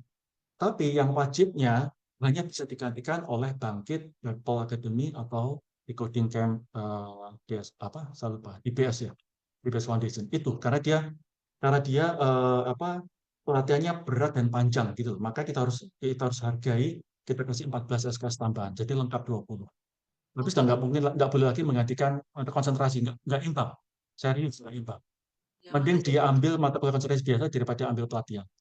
Ya, Pak, terus kemarin saya lihat gitu di konversi mata kuliahnya Nathan Aditya kan ada ngambil di coding DevOps Engineer gitu kan, ngambil yang mesin apa gitu kayak di DevOps Engineer itu kok bisa dikonversi 6 SKS ya? Itu mata kuliah mana, Pak? Wah, sebentar, itu saya lupa, kalau satu persatu saya nggak inget ya. Saya Nah, harus lihat lagi. dia itu 135 jam kalau nggak salah. Itu gini, biasanya adalah kemungkinan dia memilih untuk hanya 6. Jadi gini ya, eh, untuk yang anak-anak yang ngambil programming yang jangka panjang seperti tadi, yang Bangkit, Apple, Decoding dan segala macam ya, seperti tadi, biasanya ada diskusi dengan saya. Saya pasti cuma satu gitu ya. Mau dikonversi lengkap 20 SKS, atau cuma 14, ataukah cuma 6. Pilihannya cuma 3 itu. 20 SKS wajib dan pilihan lip, atau hanya 14 SKS wajib lip, atau hanya 6 SKS wajib pilihan lip. Dan kadang-kadang daftar begini. Kadang-kadang dalam satu kasus mereka eh, paksa mendaftarkan 6 SKS-nya itu di semester depannya, gitu ya. Butuh seperti itu. Makanya kemudian ngomong, oke, Pak, saya hanya baru bisa mendaftarkan yang 6 SKS itu pilihan lip itu semester depan. Oke, maka di form yang petra.id konversi MKLib itu, dia mengisi 6 SKS plus di semester depannya. Jadi pas semester depan dia cuma isi 6. Tapi sebetulnya sudah dikonversi 20 yang 14 SKS semester yang lalu. Nah, jadi karena model seperti itu, saya nggak ingat ya satu persatu mahasiswa seperti apa ya. Kan tak catetin semua itu. Ya, ini sudah masuk kapan, sudah masuk kapan. Kalau Nathan detail saya nggak hafal ya, nggak ingat ya. Oke, Tapi makasih ya intinya Pak. pelatihan itu hanya itu bisa 20, 14 atau 6 seperti itu. Makasih Pak infonya. Oke, ada lagi yang lain teman-teman? Berarti matkul ini tuh seperti matkul biasa gitu ya, bukan pilihan Betul, atau betul. Atau biasa ya yang otomatis nanti akan menempati slot mata kuliah pilihan LIP di KSKS. Nah, yang di KSKS-nya itu nanti bisa didapatkan. Jadi sekali dayung dua kapal, dua pulau terlampaui gitu ya. Di KSKS-nya dapat dari mata kuliah ini, nanti ikut sertifikasi di KSKS yang lain dapat. Seperti baik itu. Pak, terima kasih. Ya,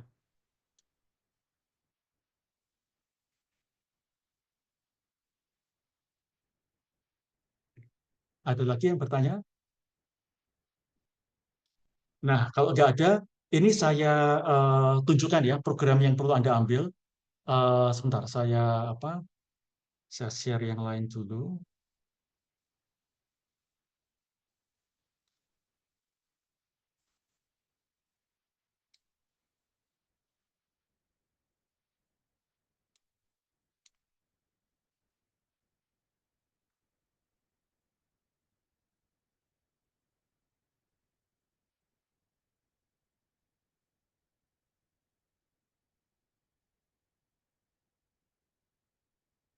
Oke, ini saya share karena minggu depan kita sudah mulai praktek ya. Jadi tolong nanti download dulu programnya, diinstal. Ini programnya 500 mega ya. Downloadnya itu ya, installernya 500 mega. Jadi tolong downloadnya di kampus saja mungkin besok atau lusa ya, sambil memanfaatkan WiFi kampus. Nah, silakan masuk ke sini myrapidminer.com. Coba saya ketik di mana di notepad dulu ya. Kalau saya ngomong nanti nggak terlalu jelas. my.rapidminer.com. Nah, saya share ini ya, my.rapidminer.com. Silakan nanti dikunjungi. Oke. Nah, kalau Anda kunjungi itu nanti saya share saya share websitenya ya. Bentuknya seperti ini. Oke. myrapidminer.com. Oke. Nah, di sini Anda lakukan dua hal ya. Satu adalah bukan login, registrasi ya. Dan yang kedua adalah download. Jadi sini ada dua tab ya, My Account sama download ya. Nanti kalau mau sambil Anda registrasi, download dulu. Karena ini 500 mega.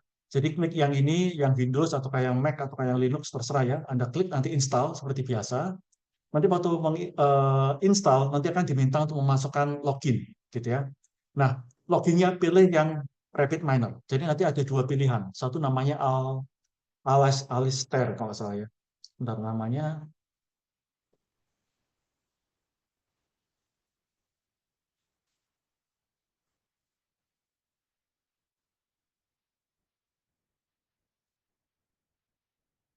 Altair ya. Jadi yang satu uh, uh, jadi tadi sudah diinstal ya. Waktu diinstal Anda jalankan akan diminta login lewat dua opsi. Opsi pertama menggunakan akunnya Altair, yang kedua menggunakan akunnya RapidMiner. Gunakan yang kedua, Run RapidMiner ya. Kenapa? Karena di sini Anda lihat ini websitenya kan RapidMiner ya. Universal RapidMiner. Jadi di sini Anda masuk yang bagian My Account dulu. Jadi sambil Anda download ya, sambil Anda download, belum install ya, download dulu, Anda masuk My Account, lalu pilih register di sini. Nah, di sini pilih educational purposes ya, pilih educational purposes supaya Anda gratis gitu ya. Kok komersial nanti Anda suruh bayar. Jadi educational purposes gratis, kasih nama depan, nama belakang gitu ya. Kemudian country-nya Indonesia, University Petra Kreasi University, pakai nama bahasa Inggris ya, dan bahasa Indonesia ya. Role-nya pilih yang student, email address pakai email yang di Petra ya, jangan email Gmail ya. Kalau email Gmail mereka menganggap itu bukan student, tapi kalau Petra kan ada tulisannya petra.ac.id. Nah, domain ac.id itu dianggap sebagai akademik. Lalu silakan masukkan password. Ingat-ingat passwordnya gitu ya. Setelah itu register selesai, gitu ya. Kalau sudah, maka berarti Anda nanti tinggal memasukkan email address Anda yang di Petra plus passwordnya saat Anda login pertama kali di RapidMiner. Jadi setelah Anda install, Anda jalankan pertama kali akan muncul dua pilihan login. Satu login punya Altair, satu login punya RapidMiner. Pilih yang RapidMiner. Anda masukkan tadi username, email address Anda dan password, otomatis Anda langsung dapat gratis, gitu ya, dapat gratis. Nah, silakan dicoba-coba dulu, dipahami dulu sebelum kita pakai minggu depan. Oke, ada pertanyaan? Ini ada yang tanya. Oh ya,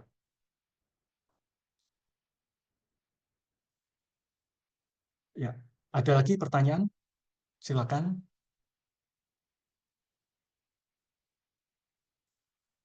Oke, apa namanya? Jadi karena praktek ya, karena praktek kita dan ini ada banyak orang gitu ya. Eh, Nanti akan saya coba untuk pelan-pelan ya, untuk pelan-pelan. Dan setiap minggu pertemuannya akan direkam. Nanti rekamannya akan saya masukkan dalam Google Drive, lalu akan saya umumkan lewat email, di mana Anda bisa download gitu ya. Sehingga nanti kalau memang belum jelas di hari Kamis malam, Anda bisa ulang lagi. Kadang ada kan kalau banyak orang kan saya nggak bisa nunggu terlalu lama ya untuk beberapa orang ya. Jadi kadang kita tetap harus maju karena materi harus jalan. Maka Anda bisa buka lagi eh, rekamannya, Anda buka lagi di bagian di mana Anda masih bingung, silahkan dicoba gitu ya. Seperti itu. Ada pertanyaan, teman-teman? Oke, kalau nggak ada pertanyaan, selamat beristirahat gitu ya. Silakan download jalan instalasi. Kita ketemu lagi minggu depan. Terima kasih, Pak. Oke, yuk sampai ketemu lagi. Makasih, Pak.